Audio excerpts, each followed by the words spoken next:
Good evening മാറ്റിനി free വെബിനാറിലേക്ക് എല്ലാവർക്കും സ്വാഗതം. ഇന്ന് നമ്മുടെ 97ാമത്തെ സ്റ്റോറിയാണ്. ഓരോ സ്റ്റോറിയിലും ഒത്തിരി കഥകൾ, ഓരോ അറിവുകൾ, പരിജ്ഞാനങ്ങളൊക്കെ നിറഞ്ഞു നിൽക്കുന്നു എന്ന് നമ്മൾ അനേകം കഥകളിലൂടെ കേട്ടതാണ്. ഇന്ന് തകഴി ശിവശങ്കരപ്പിള്ളയുടെ ഒരു കഥയാണ്. വെള്ളപ്പൊക്കത്തിൽ 2018 വെള്ളപ്പൊക്കം നമ്മൾ മനസ്സിലേക്ക് ഓർത്തു വരുന്നുണ്ട്. അന്ന് ഉണ്ടായ ഒരുമാതിരിപ്പെട്ട എല്ലാവർക്കും ആ ഒരു വെള്ളപ്പൊക്കം ഓർമ്മയിലുണ്ട്. അതിന് മുമ്പ് ഒരു വെള്ളപ്പൊക്കം ഉണ്ടായിരുന്നു എന്നൊക്കെ നമ്മൾ കേട്ടിട്ടുണ്ട്.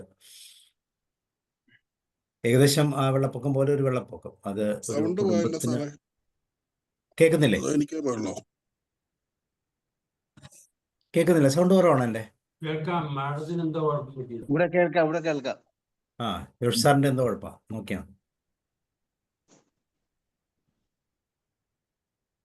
അപ്പോൾ അതിന് പഴയ കാലത്ത് എങ്ങനെയായിരുന്നു വെള്ളപ്പൊക്കത്തിന്റെ കെടുതികൾ, അതിനെങ്ങനെയാണ് വർണ്ണിക്കുന്നത് എന്നൊക്കെ വളരെ കൃത്യമായിട്ട് തകഴി ഈ ചെറുകഥയിലൂടെ പറയുന്നുണ്ട്. നമുക്ക് കഥയൊന്ന് കേൾക്കാം. വെള്ളപ്പൊക്കത്തിൽ തകഴി. നാട്ടിലെ പൊക്കം കൂടിയ സ്ഥലം ക്ഷേത്രമാണ്. അവിടെ ദേവൻ കഴുത്തറ്റം വെള്ളത്തിൽ നിൽക്കുന്നു. വെള്ളം സർവത്ര ജലം. നാട്ടുകാരെല്ലാം കരതേടിപ്പോയി. വീട്ടുകാവലിന് ഒരാൾ. വീട്ടിൽ വള്ളമുണ്ടെങ്കിൽ ഉണ്ട്. ക്ഷേത്രത്തിന് 3 മുറിയുള്ള മാളികപ്പുറത്ത് 67 കുട്ടികളുണ്ട്. 356 ആളുകൾ, പട്ടി, പൂച്ച, ആട്, കോഴി മുതലായ വളർത്തുമൃഗങ്ങളും എല്ലാം ഐകമത്യത്തിൽ കഴിയുന്നു. ഒരു ശണ്ടയുമില്ല. ചേന്നപ്പറയൻ ഒരു രാത്രിയും ഒരു പകലുമായി വെള്ളത്തിൽ തന്നെ നിൽക്കുന്നു.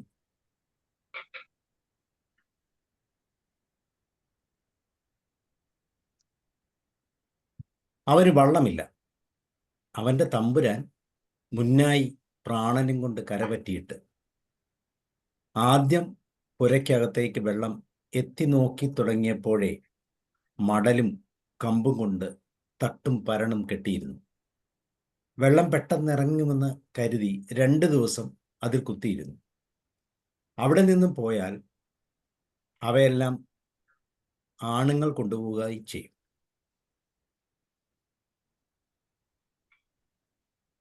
ഇപ്പോൾ തട്ടിന്റെയും പരണിന്റെയും മുകളിൽ മുട്ടറ്റം വെള്ളമുണ്ട്. മേൽക്കൂരയുടെ 2 വരി ഓല വെള്ളത്തിനടിയിലാണ്. അകത്ത് കിടന്ന് ചേനൻ വിളിച്ചു. ആര് വിളി കേൾക്കും? അടുത്ത് ആരുണ്ട്? ഗർഭിണിയായ ഒരു പറച്ചി, 4 കുട്ടികൾ, ഒരു പൂച്ച, ഒരു പട്ടി. ഇത്രയും ജീവികളെ അവനെ ആശ്രയിച്ചിട്ടുണ്ട്. പുരയ്ക്ക് മുകളിൽ കൂടി വെള്ളമൊഴുകാൻ 30 നാഴിക വേണ്ടെന്ന് തൻ്റെയും കുടുംബത്തിനെയും അവസാനമെടുത്തുവെന്നും അവൻ തീർച്ചപ്പെടുത്തി. ഭയങ്കരമായ മഴ തോർന്നിട്ട് 3 ദിവസമായി. കൂരയുടെ ഓല പൊളിച്ച് ചേന്നൻ ഒരു കണക്കിന് പുറത്തിറങ്ങി. 4 ചുറ്റിനും നോക്കി. വടക്കൊരു കെട്ടുവള്ളം പോകുന്നു. അത്യുച്ചത്തിൽ ചേന്നപ്പറയൻ വള്ളക്കാരെ കൂകി വിളിച്ചു. വള്ളക്കാർക്ക് ഭാഗ്യം കൊണ്ട് കാര്യം മനസ്സിലായി. അവർ വള്ളം കൊട്ടിലിലേക്ക് ചേർത്ത് തിരിച്ചു. കിടാങ്ങളെയും പെണ്ണാളിനെയും പട്ടിയെയും പൂച്ചയെയും പുരയുടെ വാരിക്കിടയിൽ കൂടി ഓരോന്നായി ചേന്നൻ വലിച്ചു വെളിയിലിട്ടു. അപ്പോഴേക്കും വള്ളവും വന്നടുത്തു. കിടാങ്ങൾ വള്ളത്തിൽ കയറിക്കൊണ്ടിരിക്കുകയാണ്. ചേന്നച്ചോ, പോയി. പടിഞ്ഞാറോട്ട് നിന്ന് ആരോ വിളിക്കുന്നു. ചേന്നൻ തിരിഞ്ഞു നോക്കി. ഇങ്ങ വായോ. അത് മടിയത്തറ കുഞ്ഞേപ്പനാണ്. അവൻ പുരപ്പുറത്ത് നിന്ന് വിളിക്കുകയാണ്. ധൃതിപ്പെട്ട് പെണ്ണാളിനെ പിടിച്ച് വെള്ളത്തിൽ പിടിച്ചു കയറ്റി. അത്തക്കത്തിന് പൂച്ചയും വെള്ളത്തിൽ ചാടിക്കയറി. പട്ടിയുടെ കാര്യം ആരും ഓർത്തില്ല. അത് പുരയുടെ പടിഞ്ഞാറേ ചരിവിൽ അവിടെ ഇവിടെയൊക്കെ മണപ്പിച്ച് നടക്കുകയാണ്. വള്ളം നീങ്ങി, അത് അകലെ അകലെയായി. പട്ടി മുകളടുപ്പിൽ തിരിച്ചു വന്നു. ചേന്നൻ്റെ വള്ളം അങ്ങ് അകലെയായി കഴിഞ്ഞു. അത് പറന്നു പോകുന്നു. മരണമ മരണവേദനയോടെ ആ ജന്തു മൂങ്ങിത്തുടങ്ങി. നിസ്സഹായനായ ഒരു മനുഷ്യന്റെ ശബ്ദത്തോട് സാദൃശ്യമുള്ള ശബ്ദ പരമ്പരകൾ പുറപ്പെടുവിച്ചു. ആരുണ്ടത് കേൾക്കാൻ? പുരയുടെ 4 ചുവരുകളിലും അത് ഓടി നടന്നു. ചിലയിടത്തെല്ലാം മണപ്പിച്ചു, മൂങ്ങി. സ്വൈര്യമായി പുരപ്പുറത്തിരുന്ന ഒരു തവള അപ്രതീക്ഷിതമായി ബഹളം കണ്ട് പേടിച്ച് പട്ടിയുടെ മുമ്പിൽ കൂടി തുടിയും എന്നൊരു ചാട്ടം ചാടി. ആ നായ് ഭയപ്പെട്ട് ഞെട്ടി പിന്നിലേക്ക് കുതിച്ച് ജലത്തിനുണ്ടായ ചലനത്തെ കുറെ നേരം തുറിച്ചു നോക്കി.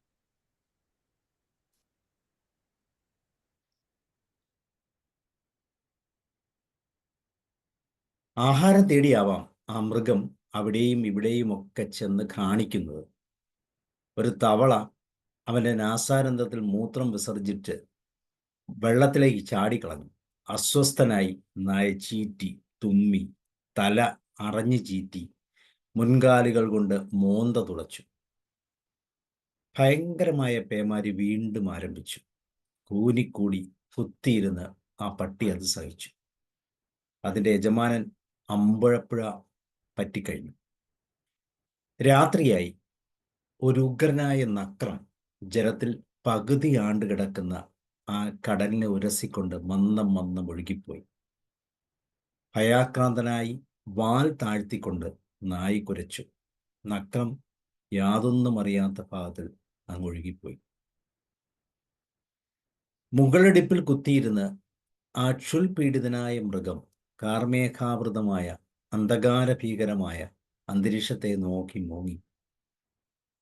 ആ നായുടെ ദീനരോദനം അതിദൂര പ്രദേശങ്ങളിലെത്തി. അനുകമ്പാതുരനായ വായുഭഗവാൻ അതിനെ വഹിച്ചുകൊണ്ട് പാഞ്ഞു. വീട് കാവലേറ്റിട്ടുള്ള ചില ഹൃദയാലുക്കൾ അയ്യോ പുറപ്പെടുത്തിരുന്ന് പട്ടി മൂങ്ങുന്നു എന്ന് പറഞ്ഞ് കാണും. കടൽപ്പുറത്ത് അതിൻ്റെ യജമാൻ ഇപ്പോൾ അത്താഴം ഉണ്ണുകയായിരിക്കും. പതിവനുസരിച്ച് അത്താഴം കഴിക്കുമ്പോൾ ഇന്നും ഒരു ഉരുള ചോറ് അവൻ അതിന് ഉരുട്ടുമായിരിക്കും. അത്യുച്ചത്തിൽ ഇടവിടാതെ കുറെ നേരം ആ പട്ടി മൂങ്ങി. ശബ്ദം താണ് നിശബ്ദമായി. വടക്കെങ്ങോ ഒരു വീട്ടിലിരുന്ന് വീട്ടുകാവൽക്കാരൻ രാമായണം വായിക്കുന്നു. അത് ശ്രദ്ധിക്കും പോലെ നിശബ്ദനായി പട്ടി വടക്കോട്ട് നോക്കി നിന്നു. ആ ജീവി തൊണ്ട പൊട്ടുമാറ് രണ്ടാമതും കുറച്ചു നേരം മൂങ്ങി.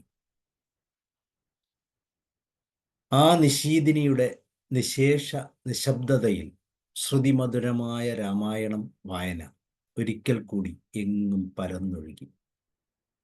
നമ്മുടെ ശുനകൻ ആ മാനവ ശബ്ദം ചെവിയോർത്ത് കേട്ട് കുറച്ചധിക നേരം നിശ്ചലം നിന്നു. ഒരു ശീത മരുത പ്രവാഹത്തിൽ ആ ശാന്തമധുരമായ ഗാനം ലയിച്ചു. കാറ്റിൻ്റെ ഒച്ചയും അലകളിളകുന്ന ബളബള ശബ്ദവും അല്ലാതൊന്നും കേൾപ്പാനായില്ല. മുകളെടുപ്പിൽ ചേന്നൻ്റെ പട്ടി കയറിക്കിടക്കുന്നു. ഘനമായി അത് ശ്വാസോച്ഛ്വാസം ചെയ്യുന്നു. ഇടയ്ക്കിടയ്ക്ക് എന്തോ നിരാശനായി പിറുപിറുക്കുന്നുമുണ്ട്.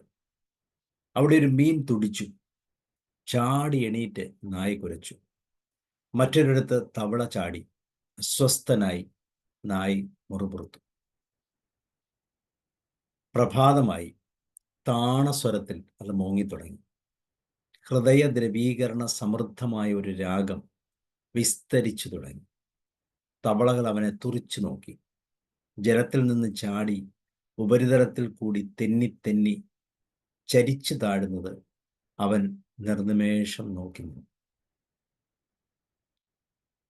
ജലനിരപ്പിൽ നിന്നുയർന്ന ആ ഓലക്കെട്ടുകളെല്ലാം അവൻ ആശയോടെ ദൃഷ്ടിവെച്ചു.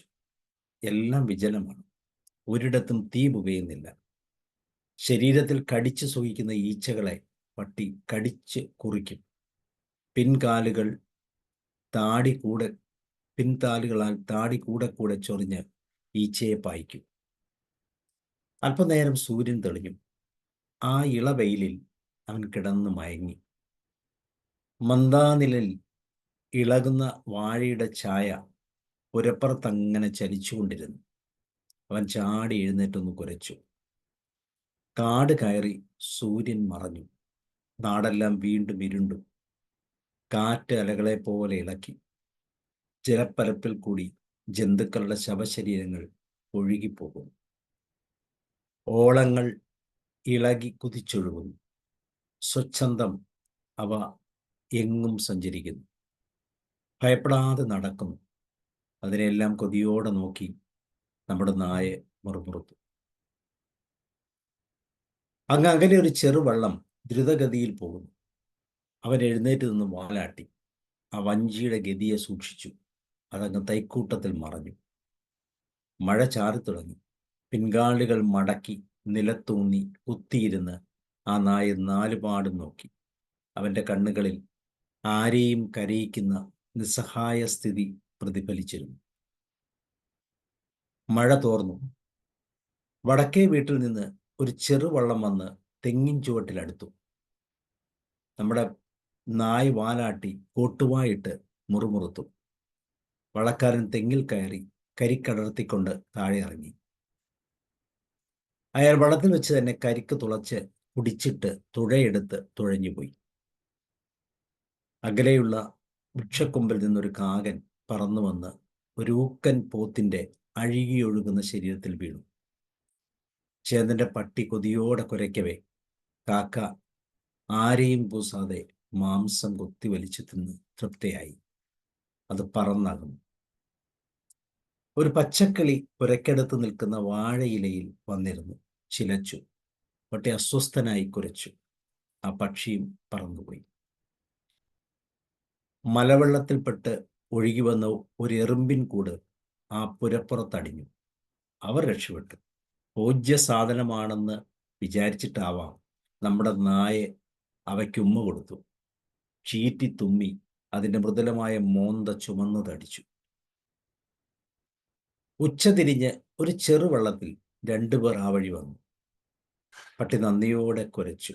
വാലാട്ടി എന്തൊക്കെയോ മനുഷ്യഭാഷയോട് അടുപ്പമുള്ള ഭാഷയിൽ പറഞ്ഞു.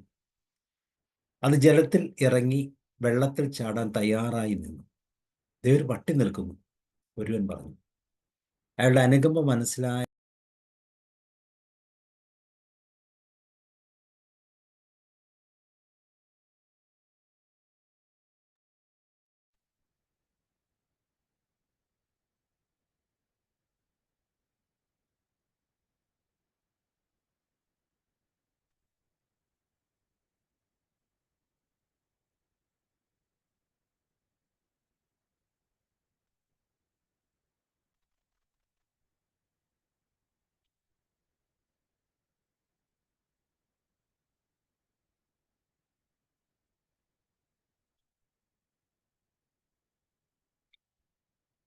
ജോസാറെ കേൾക്കുന്നുണ്ടോ?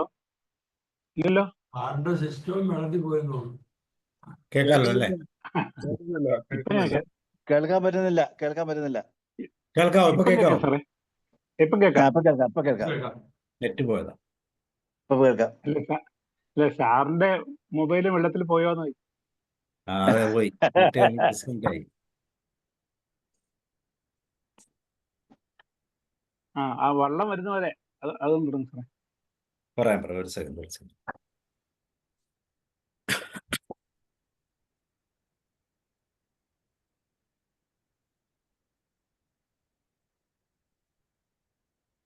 ഒരുവൻ പറഞ്ഞു. അയാളുടെ അനുഗമം മനസ്സിലാക്കിയെന്ന പോലെ നന്ദി സൂചകമായി അതൊന്ന് മുങ്ങി. അവിടെ ഇരിക്കട്ടെ. മറ്റേയാൾ പറഞ്ഞു. എന്തോ നുളഞ്ഞിറക്കും പോലെ അത് വായി പൊളിച്ചടച്ച് ശബ്ദിച്ചു. പ്രാർത്ഥിച്ചു. 2 പ്രാവശ്യം ചാടാനാഞ്ഞു. അയ്യോ, അത് വള്ളക്കാരൻ വിളിച്ചതല്ല, ആ ശ്വാനന്റെ ശബ്ദമായിരുന്നു. അയ്യോ. പരീക്ഷണവും ഹൃദയസ്പൃക്കുമായ ആ ദീനരോദനം അങ്ങ് കാറ്റിൽ ലയിച്ചു.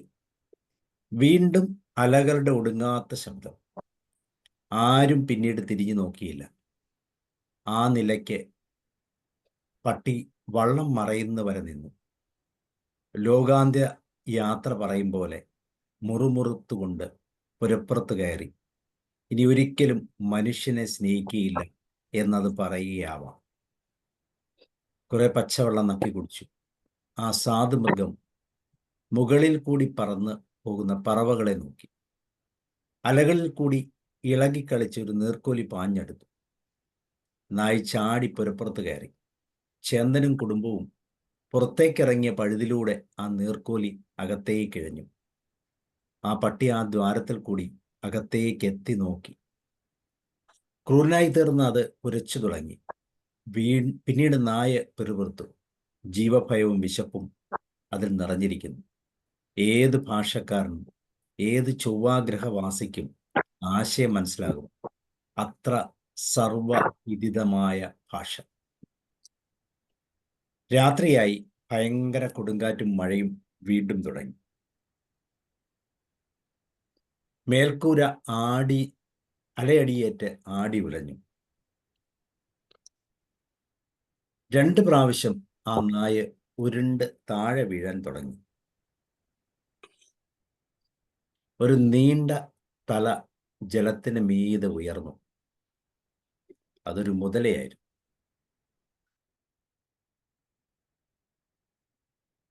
പട്ടി പ്രാണവേദനയോടെ കുരയ്ക്കാൻ തുടങ്ങി. അടുത്ത് കോഴികൾ കൂട്ടം കരയുന്ന ശബ്ദം കേൾക്കായി. പട്ടി എവിടേക്കാ കുരയ്ക്കുന്നേ? ഇവിടുന്ന് ആൾ മാറിയില്ലേ?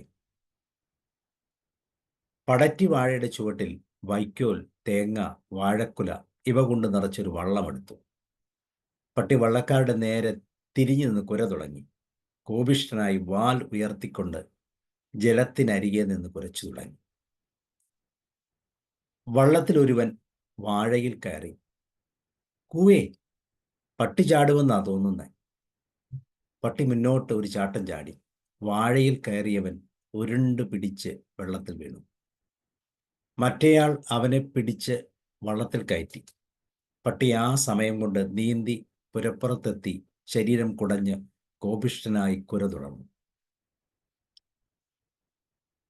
കള്ളന്മാർ കുലയെല്ലാം വെട്ടി. നിനക്ക് വെച്ചിരിക്കുന്നടാ, തൊണ്ട തകരുമാറ് കുരയ്ക്കുന്ന പട്ടിയോട് അവർ പറഞ്ഞു.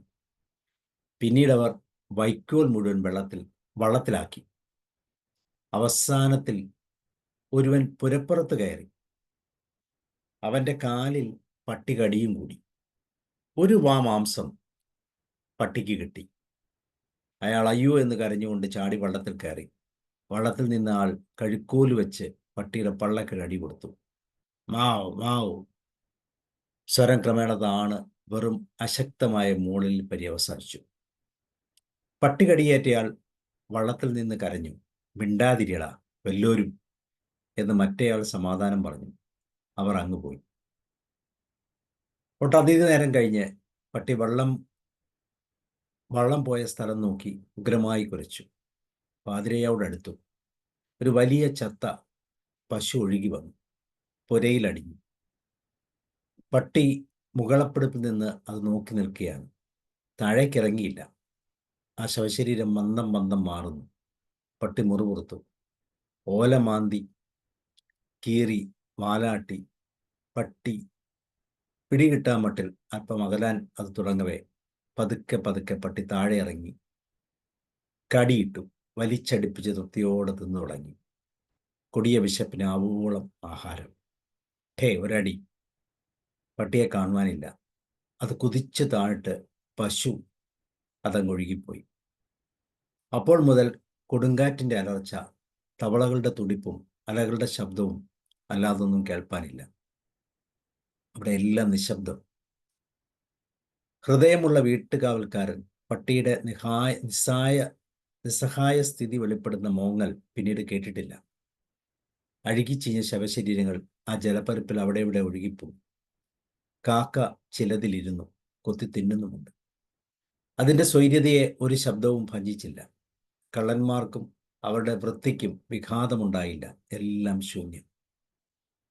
അല്പസമയം കഴിഞ്ഞപ്പോൾ ആ കുടിൽ നിലത്ത് വീണു. വെള്ളത്തിലാണ്ടു. അനന്തമായ ജലപ്പരപ്പിൽ ഒന്നും ഉയർന്നു കാണാനില്ല. യജമാനൻ്റെ ഗൃഹത്തെ മരണം വരെ ആ സ്വാമി ഭക്തിയുള്ള മൃഗം കാത്തു. അവൻ പോയി. അവന് വേണ്ടിയെന്നോണം ആ കുടിൽ അവനെ മുതല പിടിക്കുന്നവരെ ജലത്തിന് മീതെ ഉയർന്നു നിന്നു. അതും താണു, പൂർണ്ണമായി ജലത്തിൽ താണു. വെള്ളമിറക്കം തുടങ്ങി. ചേന്നൻ നീന്തി തുടിച്ച് പട്ടിയെ അന്വേഷിച്ച് കൊട്ടിലേക്ക് വരികയാണ്. ഒരു തെങ്ങിൻ ചുവട്ടിൽ പട്ടിയുടെ ശവശരീരം അടിഞ്ഞു കിടക്കുന്നു. ഓളങ്ങൾ അതിനെ മെല്ലെ ചലിപ്പിക്കുന്നുണ്ട്. പെരുവിരൽ കൊണ്ട് ചേന്നൻ അതിനെ തിരിച്ചും മറിച്ചും ഇട്ട് നോക്കി. അതവൻ്റെ പട്ടിതയാണെന്ന് സംശയം തോന്നി. ഒരു ചെവി മുറിഞ്ഞിരിക്കുന്നു. തൊലി അഴുകിപ്പോയിരിക്കുന്നതിനാൽ നിറം എന്താണെന്ന് കൂടി അറിയില്ല.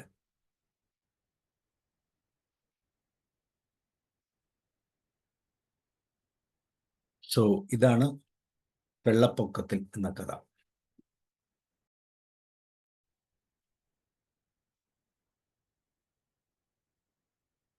ഒരു വെള്ളപ്പൊക്കത്തിൽ ഏറ്റവും കൂടുതൽ സംഭവിക്കുന്നത് സഹജീവികൾ അല്ലെങ്കിൽ ഈ പറയുന്ന പോലത്തെ മൃഗങ്ങൾ, വളർത്തു മൃഗങ്ങൾക്ക് നഷ്ടപ്പെടുമ്പോൾ ഉണ്ടാകുന്ന ഒരു ദുഃഖമാണ്. ആ ഒരു വളർത്തു മൃഗത്തിൻ്റെ നഷ്ടം, അതിൻ്റെ കാഴ്ചപ്പാടുകൾ, വെള്ളവുമായിട്ടുള്ള ബന്ധമെല്ലാം കൃത്യമായിട്ട് തകഴി മനോഹരമായിട്ട് അത് പ്രവചിക്കില്ല, കൃത്യമായിട്ട് പറയുന്നുണ്ട്. പട്ടിയുടെ ആ ചേഷ്ടകളും അതിൻ്റെ അകത്ത് കൃത്യമായി കാണിക്കുന്നുണ്ട്. ഓക്കെ, നമുക്ക് ഡിസ്കഷനിലേക്ക് പോവാം. മോഹൻദാസ് സാർ പറയുള്ളൂ.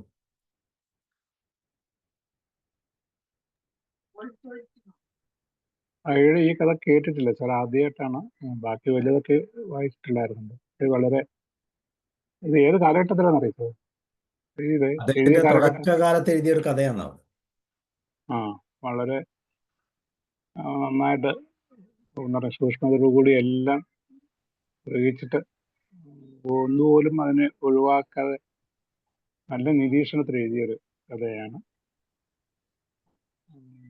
നമ്മളിപ്പം ഈ പറഞ്ഞ പോലെ 2018 വെള്ളപ്പൊക്കത്തിൽ ടി വിയിലും പത്രങ്ങളിൽ കൂടിയും നമ്മൾ നേരിട്ടും അനുഭവിച്ച ആ കാര്യങ്ങൾ എത്രയോ വർഷങ്ങൾക്ക് മുമ്പ് പുള്ളി അത് എഴുതി എന്ന് പറയുമ്പോൾ ഒരു അതിശയം തന്നെയാണ്. ഇത്രയും ഇതായിട്ടൊരു മഴയുടെ തീവ്രതയും മനുഷ്യനെ കുറിച്ചുള്ളതും ജന്തുക്കളെ കുറിച്ചുള്ളതൊന്നും ആരും ഗവനിക്കാറില്ല. പക്ഷെ അതിൻ്റെയൊക്കെ വികാരങ്ങളൊക്കെ വളരെ നന്നായിട്ട് ഇവിടെ പുള്ളി പ്രതിപാദിച്ചിട്ടുണ്ട്. തുടക്കം മുതൽ വെള്ളപ്പൊക്കത്തിൽ ക്ഷേത്രം മുങ്ങി നിൽക്കുന്ന വരെ തുടങ്ങി അവസാനം സഹജീവിയായ നായയുടെ ഒരു മരണത്തിൽ കൂടി അത് അവസാനിക്കുന്നത്. അതിൻ്റെ വികാരങ്ങൾ, മനുഷ്യനായിട്ടുള്ള ആ ബന്ധം, ആരും അതിനെ രക്ഷപ്പെടുത്താൻ ഇല്ലാത്തൊരവസ്ഥ, ഇതെല്ലാം അങ്ങനെ എല്ലാ ജീവികളും അവിടെ കൊണ്ടുവന്നിട്ടുണ്ടായിരുന്നു. പിന്നെ അതിനിടയ്ക്കൊരു ആശ്വാസം കിട്ടുന്ന രാമായണ വായന, അതിൻ്റെ ഒരു ഈണം, പിന്നെ മീൻ, തവള, അത് കഴിഞ്ഞിട്ട് പച്ചക്കിളി, ഉറുമ്പിൻ കൂട്, എല്ലാം ചെറിയ ജീവനുള്ള എല്ലാ വസ്തുക്കളെയും തൊട്ടുപോയിട്ടുണ്ട്. പിന്നെ മുതലയും കോഴികളും എല്ലാം വന്നിട്ടുണ്ട്. വളരെ ഇതായിട്ടൊരു എന്താ പറഞ്ഞാൽ ഒരു പിക്ചറൈസേഷൻ വെള്ളപ്പൊക്കത്തിൻ്റെ തീവ്രതയെ അളന്ന് ഒഴിക്കുന്നതും പ്രകൃതിയുടെ ആയിട്ടുള്ളതെല്ലാം വളരെ നന്നായിട്ട് ഒരു ക്യാൻവാസിൽ പകർത്തി തന്നിട്ടുണ്ട്. ഇന്ന് സാറ് പറഞ്ഞത് അതേ രീതിക്ക് തന്നെയാണ്, വളരെ ലഘുവായിട്ട് നിർത്തി നമ്മൾ ആ വെള്ളപ്പൊക്കം കണ്ടുപോകുന്ന പോലെ രീതിയായിരുന്നു. Okay sir. Okay, thank you. Roy sir, ഗോകുമാർ sir റെഡിയാണോ? സാർ അൺമ്യൂട്ട് ചെയ്യും, സാർ അൺമ്യൂട്ട് ചെയ്യും. കേൾക്കുന്നില്ല.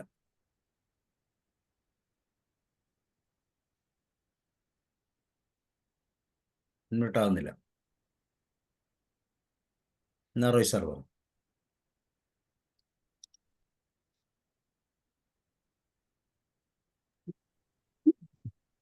എനിക്കും ഒരു വെള്ളപ്പൊക്കത്തിൽ അകപ്പെട്ട വായനക്കാരനായിട്ടാണ് ഞാൻ ഇരുന്നത്. ആ സഗണിയുടെ ആ പ്രസന്റേഷനും അതിനൊട്ടും നഷ്ടം വരാതെ പ്രസന്റ് ചെയ്ത സാബു സാറിന്റെ പ്രസന്റേഷനും വളരെ എൻജോയബിൾ ആയിരുന്നു. ആ വെള്ളപ്പൊക്കത്തിൽ ആദ്യം തന്നെ തുടങ്ങുന്നത് പുരയ്ക്കകത്തേക്ക് വെള്ളം എത്തി നോക്കിയത്. അപ്പോൾ വെള്ളം കയറി വരുന്ന ഭാഗമൊക്കെ വളരെ സാഹിത്യവാസനയോടുകൂടി അവതരിപ്പിക്കുന്നത്. പുരയുടെ 2 ഓലകൾ വെള്ളത്തിൽ മുങ്ങി എന്ന് പറഞ്ഞാൽ ഓല വരെ മുങ്ങിയപ്പോൾ പിന്നെ പെരയ്ക്കകത്ത് രക്ഷയില്ലല്ലോ. അപ്പോഴാണ് സ്വന്തം വേണ്ടപ്പെട്ടവരായ ആൾക്കാരെ ഒക്കെ പിടിച്ച് പുറത്തിറക്കി രക്ഷപ്പെടാനുള്ള മാർഗങ്ങൾ നോക്കുന്നത്. അപ്പോ സാധാരണ രീതിയിൽ പൂച്ചയും ആ കൂട്ടത്തിൽ ഏതായാലും രക്ഷപ്പെട്ടു പോയി. പക്ഷെ പട്ടിയെ ശ്രദ്ധിച്ചില്ല. കാരണം ആ അവനവന്റെ ജീവൻ രക്ഷിച്ചു പോകാനുള്ള തിടുക്കത്തിനിടയിൽ പട്ടിയെ ശ്രദ്ധിച്ചില്ല. അപ്പൊ പട്ടി അനുഭവിച്ച ബുദ്ധിമുട്ട് എന്ന് പറയുന്നത് വെള്ളപ്പൊക്കത്തിൽ ആരും ശ്രദ്ധിക്കാതെ വന്നാൽ ഏകനായി കഴിയുന്ന ഒരാളുടെ വിഷമം മുഴുവൻ അതിനകത്ത് കാണിച്ചു. അതിനൊക്കെ നർമ്മം ചെലുത്തിക്കൊണ്ട് പറഞ്ഞു, ഒരു തവള മൂക്കിലേക്ക് മൂത്രമൊഴിച്ച വിവരം പറഞ്ഞു പട്ടിയുടെ. അപ്പൊ അതുപോലെ വളരെ സരസമായി ഈ കഥ കേട്ടിരിക്കാൻ തോന്നും. അപ്പോ എത്രയൊക്കെ ആണേലും തൻ്റെ ബുദ്ധിമുട്ടുകളൊക്കെ വെള്ളപ്പൊക്കത്തിലൂടെ പോയി എവിടെയെങ്കിലും സ്കൂളിലോ വല്ലതൊക്കെ ആയിരിക്കും കുടുംബം ചേന്തൻ പോയി കഴിഞ്ഞത്. പക്ഷെ ചേന്തൻ അപ്പം പട്ടിയെ കുറിച്ച് ഓർത്തു എന്ന് മാത്രമല്ല, തൻ്റെ പട്ടിയെ തിരക്കുമായിരുന്നു. അപ്പോഴാണ് എൻ്റെ പട്ടി മരിച്ച വിവരങ്ങൾ അറിയുന്നത്. അപ്പോ മനുഷ്യന് ഏറ്റവും വേണ്ടപ്പെട്ട ഒരു സ്നേഹിതനാണ് പട്ടി എന്ന് പറയാറുണ്ട്. പക്ഷേ അത്യാവശ്യം വരുന്ന സമയങ്ങളിൽ അവനവൻ രക്ഷപ്പെടാൻ നോക്കുക അല്ലാതെ മറ്റു കാര്യങ്ങൾ ശ്രദ്ധിക്കുകയില്ല എന്നത് ഒരു കാര്യം. പിന്നീടാണ് ആ വേണ്ടപ്പെട്ട പട്ടിയുടെ കാര്യം ഓർക്കാൻ പറ്റിയത്. അതൊരു സ്വാഭാവികമായ കാര്യങ്ങളാണ്. ഏതായാലും വളരെ നർമ്മരസം പൊഴിയുന്ന ചില കാഴ്ചകളാണ് അവിടെ കാണിച്ചത്. വനത്തിനുള്ളിലേക്ക് സൂര്യൻ കയറി മറഞ്ഞു എന്നൊക്കെ പറയുന്ന ആ ഭാഗമുണ്ട്. രാത്രിയായി എന്നുള്ള ആ ഒരു ഇത് തന്നെയാണേലും അതൊക്കെ വളരെ സരസമായിട്ട് എൻജോയ് ചെയ്യാൻ പറ്റി. ഏതായാലും ഈ മുഴുനീളെ ഓരോ സെന്റൻസുകളും വളരെ എൻജോയബിൾ ആയിരുന്നു. അത് തന്നെയല്ല, സാബു സാറിന്റെ പ്രസന്റേഷനും അതുപോലെ എൻജോയബിൾ ആയിരുന്നു. കാരണം ആ ഒട്ടും തകഴിയുടെ ആ ഇത് ഒന്നും നഷ്ടപ്പെട്ടു പോവാതെ തന്നെ കൊണ്ടുവരുന്നു. വായിക്കുകയാണെങ്കിൽ തന്നെ ഇതുപോലെ എൻജോയ് ചെയ്യാൻ പറ്റുമെന്ന് എനിക്ക് തോന്നുന്നില്ല. Anyway, thank you sir. നല്ലൊരു പ്രസന്റേഷൻ. Thank you sir. ഇനി ആരുള്ള? നമസ്കാരം. ഒരു പ്രളയം, മഹാപ്രളയം നേരിട്ട് കണ്ട ഒരു പ്രതിനിധി സാറിന്റെ അവതരണം കൊണ്ട് തന്നെ ഉണ്ടായി. പിന്നെ മനുഷ്യരല്ലാതെ മറ്റു ജീവികളെ ആരെയും ശ്രദ്ധിക്കത്തില്ല എന്ന് ഇതിൽ നിന്ന് മനസ്സിലായി. മനുഷ്യനെ മാത്രമേ ശ്രദ്ധിക്കും. പക്ഷെ അപൂർവം ചിലര് ശ്രദ്ധിച്ചാലും സ്വന്തം കാര്യം കഴിഞ്ഞിട്ടേ മറ്റുള്ളവരെ ശ്രദ്ധിക്കുകയുള്ളൂ. സ്വന്തം കാര്യമാണ് ഏറ്റവും വലുത് മനുഷ്യന്റെ കാര്യത്തിന് പൂർണ്ണമായി മനസ്സിലായി. നല്ല അവതരണ ശരിയാണ്. നല്ല നമസ്കാരം. Okay sir. George sir. ഞാൻ പറയാം. നല്ലൊരു കഥ. സാറിന്റെ വായനാ രീതി വളരെയധികം മനോഹരമായിട്ട് കേട്ടിരുന്നു പോയി. കഥ തീർന്നത് പോലും അറിഞ്ഞില്ല. ഇനിയും ഉണ്ടാവുമെന്നും അങ്ങനെയുള്ള ഒരു പ്രതീക്ഷയിലായിരുന്നു. പിന്നെ ചേന്നൻ എന്ന് പറയുന്ന ആളിന്റെ വീടും അതിനെ ചുറ്റിപ്പറ്റിയുള്ള ഇതാണ് കഥ. പട്ടി, പൂച്ച, പിന്നെ ഫാമിലി മെമ്പേഴ്സ് ഒക്കെ എല്ലാം കൂടെ ചേർന്നതാണ്. അത് എല്ലാവരും രക്ഷപ്പെട്ടപ്പോൾ പട്ടിയുടെ കാര്യം മറന്നതും പട്ടിയുടെ ദുഃഖ കഥയാണ് ഇതിൽ കൂടുതലും. മനുഷ്യന്റെ മാനസികമായ ദുഃഖം പോലെയുള്ള ഒരു ദുഃഖമാണ് പട്ടിയിലൂടെ തകഴി വരച്ച് കാട്ടുന്നത്. പാവം തോന്നി. അവസാനം കാത്തിരുന്ന് ഓരോ വണ്ടിയും വെള്ളവും വന്നപ്പോൾ രക്ഷപ്പെടുത്തും എന്നുള്ള പ്രതീക്ഷയായിരുന്നു. ആ പ്രതീക്ഷയെല്ലാം അസ്തമിച്ച് ഒടുവിൽ പ്രതീക്ഷയിൽ നഷ്ടപ്പെട്ട് വെള്ളം ഒഴുകിക്കൊണ്ടുപോയി. കാറ്റും മഴയും കോളും കൊടുങ്കാറ്റും പേമാരിയുമായി വന്ന് നായയുടെ ജീവൻ അപഹരിച്ചു കൊണ്ടുപോയി. പിന്നെ ചേന്നൻ തൻ്റെ പട്ടിയെ പറ്റി ചിന്തിച്ച് നോക്കാൻ വരുന്നതും അത് ചത്ത് കിടക്കുന്നതുമാണ് കാണുന്നത്. തകഴിയുടെ സാഹിത്യം അവസാന ഭാഗങ്ങളുടെ ഇടയ്ക്കിടയ്ക്കും. പിന്നെ രാമായണത്തെ പറ്റി പറയുന്നുണ്ട്. ശ്രുതിമധുരമായ രാമായണം എന്നുള്ളത് വളരെ നല്ല കഥയാണ്. സാറിന്റെ വായനാ രീതിയും വളരെ മനോഹരം. ഒരു നായയെ കൊണ്ട് ഇത്രയധികം അർത്ഥപൂർണമായ കാര്യങ്ങൾ അവതരിപ്പിച്ചേക്കുകയാണ്. നമുക്കത് അവസാനമാകുമ്പോൾ ഒരു വിഷമം, മാനസികമായ ഒരു വേദന ഉണ്ടാകും. മരിക്കുന്നത് വരെ ജീവിക്കാൻ വേണ്ടിയുള്ള അതിന്റെ ത്വര അത് തകഴി വരച്ച് കാട്ടിയിരിക്കുന്നു. എല്ലാം കൊണ്ടും നല്ലൊരു കഥയാണ്. Thank you sir. കള്ളന്മാർ അതിനിടയ്ക്ക് വന്ന് മോഷണം നടത്തുന്നതും എല്ലാം നന്നായി അവതരിപ്പിച്ചു. Thank you sir. Thank you. Okay, Josh sir. എല്ലാവർക്കും നമസ്കാരം. കേൾക്കാമല്ലോ ഞാൻ ആ, പറയുന്നത് അല്ലേ? കേൾക്കാം. കഥയുടെ 97-ാം രാവ് വളരെ മനോഹരമായി സാർ അത് കൊണ്ടാടി. അതുകൊണ്ട് സാറിനും വിശ്വസാഹിത്യകാരനായ തകഴിക്കും പ്രത്യേകമായ അഭിനന്ദനങ്ങൾ. തകഴി ഒരു കുട്ടനാട്ടുകാരനാണ്. വളരെ പക്ക കുട്ടനാടാണ് തകഴി. എൻ്റെ കാവാലം പോലെ തന്നെ. അതുകൊണ്ട് ഒരു കുട്ടനാട്ടുകാരനെ ആരും വെള്ളപ്പൊക്കം പറഞ്ഞു പഠിപ്പിക്കേണ്ടതില്ല. എല്ലാ വർഷവും വെള്ളം പൊങ്ങും. എല്ലാ വർഷവും 18-ലെ വെള്ളം പോലെ പൊങ്ങില്ല, അല്ലെങ്കിൽ ഈ കഥയിൽ വിവരിച്ച തരത്തിലുള്ള വെള്ളം പൊങ്ങില്ല എന്ന് മാത്രമേ ഉള്ളൂ. ഏതൊരു കുട്ടനാട്ടുകാരനും ജനിച്ച അന്ന് മുതൽ വെള്ളപ്പൊക്കം കണ്ടിട്ടുണ്ട്. അവൻ ഒരുമാതിരിപ്പെട്ട വെള്ളപ്പൊക്കം ഒന്നും കണ്ടാൽ പേടിക്കുകയുമില്ല. എന്നാൽ ഒരു കാര്യം പറയാൻ ഞാൻ ആഗ്രഹിക്കുന്നു. ഈ 18-ലെ വെള്ളപ്പൊക്കത്തിന് ശേഷം കുട്ടനാട്ടുകാരനും ഭയമായി തുടങ്ങിയിട്ടുണ്ട്. കാരണം നമ്മുടെയൊക്കെ അസംഷൻ അപ്പുറത്തേക്ക് ഈ സാധനം വരും.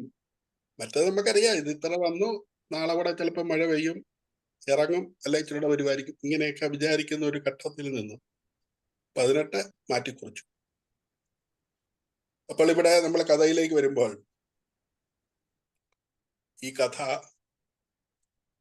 പ്രധാനമായി മുന്നോട്ട് വയ്ക്കുന്നത് ഒരേ ഒരാശയം തകഴി പഠിപ്പിക്കാനാണെന്നാണ് ഞാൻ വിചാരിക്കുക.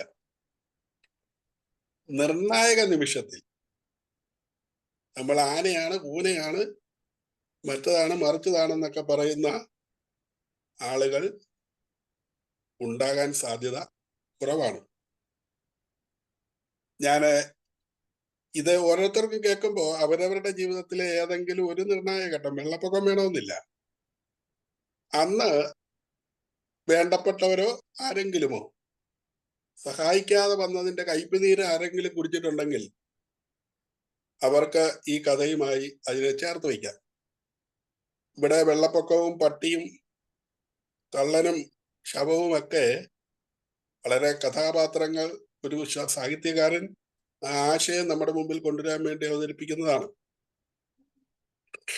അതുകൊണ്ട് ഞാന് 18-ലെ വെള്ളപ്പൊക്കം വളരെ നന്നായി കണ്ട ഒരാളാണ്. ആദ്യം ഞാൻ പറഞ്ഞതുപോലെ ഇത് പൊങ്ങത്തൊന്നുമില്ല, കുറച്ചൊക്കെ പൊങ്ങുമായിരിക്കും. അപ്പോ ചില ആളുകളെല്ലാം പറഞ്ഞു മാറുന്നതാണ് നല്ലത്, എല്ലാവരും പറഞ്ഞു മാറുന്നതാണ് നല്ലത്, പോയാലോ. അപ്പൊ ഞാന് നടക്കാൻ മേലാത്ത അവസ്ഥയിലാണ് അന്നും. ഇന്ന് ഇത്രയില്ലെന്ന് മാത്രമേ ഉള്ളൂ, വളരെ അവശതയുണ്ട്. അതുകൊണ്ട് തന്നെയാണ് ഞാൻ പോകാൻ മടിച്ചത്. അങ്ങനെ വൈകുന്നേരമായപ്പോൾ ഓഗസ്റ്റ് മാസം 16-ാം തീയതി, ഓഗസ്റ്റ് മാസം 13-ാം തീയതിയും ഞാൻ പള്ളിയിൽ പോയതാണ്. എൻ്റെ സ്കൂട്ടർ ഓടിച്ച്, അത്യാവശ്യം വെള്ളം റോഡിലില്ലായിരുന്നു, ഞാൻ പോയതാണ്. വെള്ളം നീന്തിപ്പോയി, വണ്ടി കയറി, പള്ളി വരെ, പിന്നെ വെള്ളമില്ല. എന്നാൽ 16-ലേക്ക് വന്നപ്പോൾ വെള്ളം വീടിന്റെ ഉള്ളിലായി. അപ്പോഴും വിചാരിച്ചു വലിയ കുഴപ്പം വരില്ല. എന്റെ ഓർമ്മയിൽ വീടിന്റെ അകത്ത് വെള്ളം കയറിയിട്ടില്ല കേട്ടോ, എല്ലാ കൊല്ലം വെള്ളം പോകും. അപ്പോൾ കട്ടിലേൽ മുട്ടിയിട്ടുണ്ട് കിടക്കാൻ നേരമായപ്പോൾ. അപ്പൊ ചെറിയ ഭീതിയൊക്കെ ഉണ്ട്. ഈ കുറച്ചുകൂടെ കഴിഞ്ഞ് ഒരു പാതിരാത്രി ആയപ്പോൾ നോക്കിയപ്പോൾ കട്ടിലിന്റെ പകുതിയിലെത്തിയിട്ടുണ്ട്.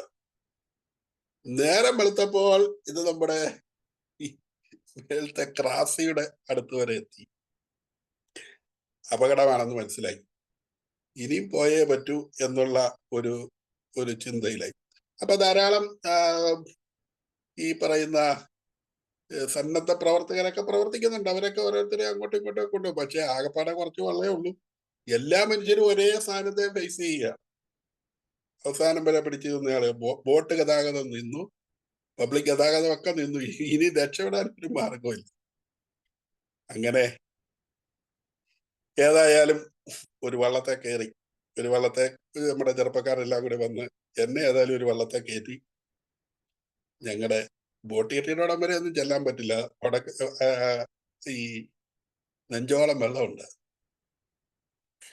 അപ്പൊ അവിടെ ഒരു പാലത്തെ കൊണ്ട് ഇറക്കി നിർത്തി. അപ്പൊ ബോട്ടൊന്നും ഇല്ല. ബോട്ടെപ്പം വരുമെന്നുള്ളതിനെ കുറിച്ച് അറിയുകയും കുറെ കഴിഞ്ഞപ്പോ ഒരു ബോട്ട് ആലപ്പുഴയിൽ നിന്നും വന്നു. അത് എങ്ങോട്ടാണെന്നൊന്നും നോക്കാൻ പോയില്ല. കാരണം സ്ഥലം എങ്ങോട്ടാണെങ്കിലും ഏതായാലും ബോട്ടേ വെള്ളമില്ലല്ലോ. അപ്പൊ ഒരുവിധം ബോട്ടിൽ അവിടെ ഒരു കയറാനായിട്ട് ജെട്ടിയിൽ ഒരു 150-200 പേരുണ്ട്. അതാണ് ഞാൻ ഈ കഥയുടെ ഒന്നാം ഭാഗത്ത് പറയാൻ ആഗ്രഹിക്കുന്നത്. അവിടെ ഇതെല്ലാവരും ഈ ബോട്ടിൽ 50 പേരിൽ കൂടുതൽ കയറില്ല. ഒരു 200 അധികം ആൾ അവിടെ നിൽപ്പുണ്ട്. എല്ലാവരും ഒരേ പ്രതിസന്ധിയെ ഫേസ് ചെയ്തു. പക്ഷേ ആരും മറ്റൊരാളെ നോക്കുന്നില്ല. എൻ്റെ അത് പ്രായം ചെന്നവരുണ്ട്, രോഗികളുണ്ട്, നടക്കാൻ മേലാത്തവരുണ്ട്, ഇങ്ങനെയൊക്കെ ഉണ്ട്. ആർക്കും ഇതൊന്നും അറിയണ്ട.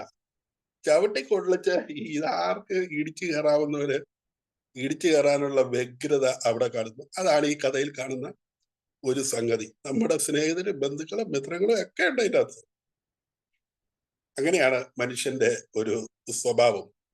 നമ്മൾ മാറി നിന്നേക്കാവുന്നോ? അത് ആ ഒരു നിർണായക സമയമല്ല ഇത്. എൻ്റെ ജീവനും എല്ലാവരും. പിന്നല്ലേ പട്ടി. അതാണ് ഇവിടുത്തെ മനുഷ്യൻ. കഴിഞ്ഞ് എല്ലാ ദിവസവും ചോറുണ്ടുമ്പോ അതൊക്കെ വാ നിറയെ വർത്താനം പറഞ്ഞിട്ടുണ്ടോ പലപ്പോഴും.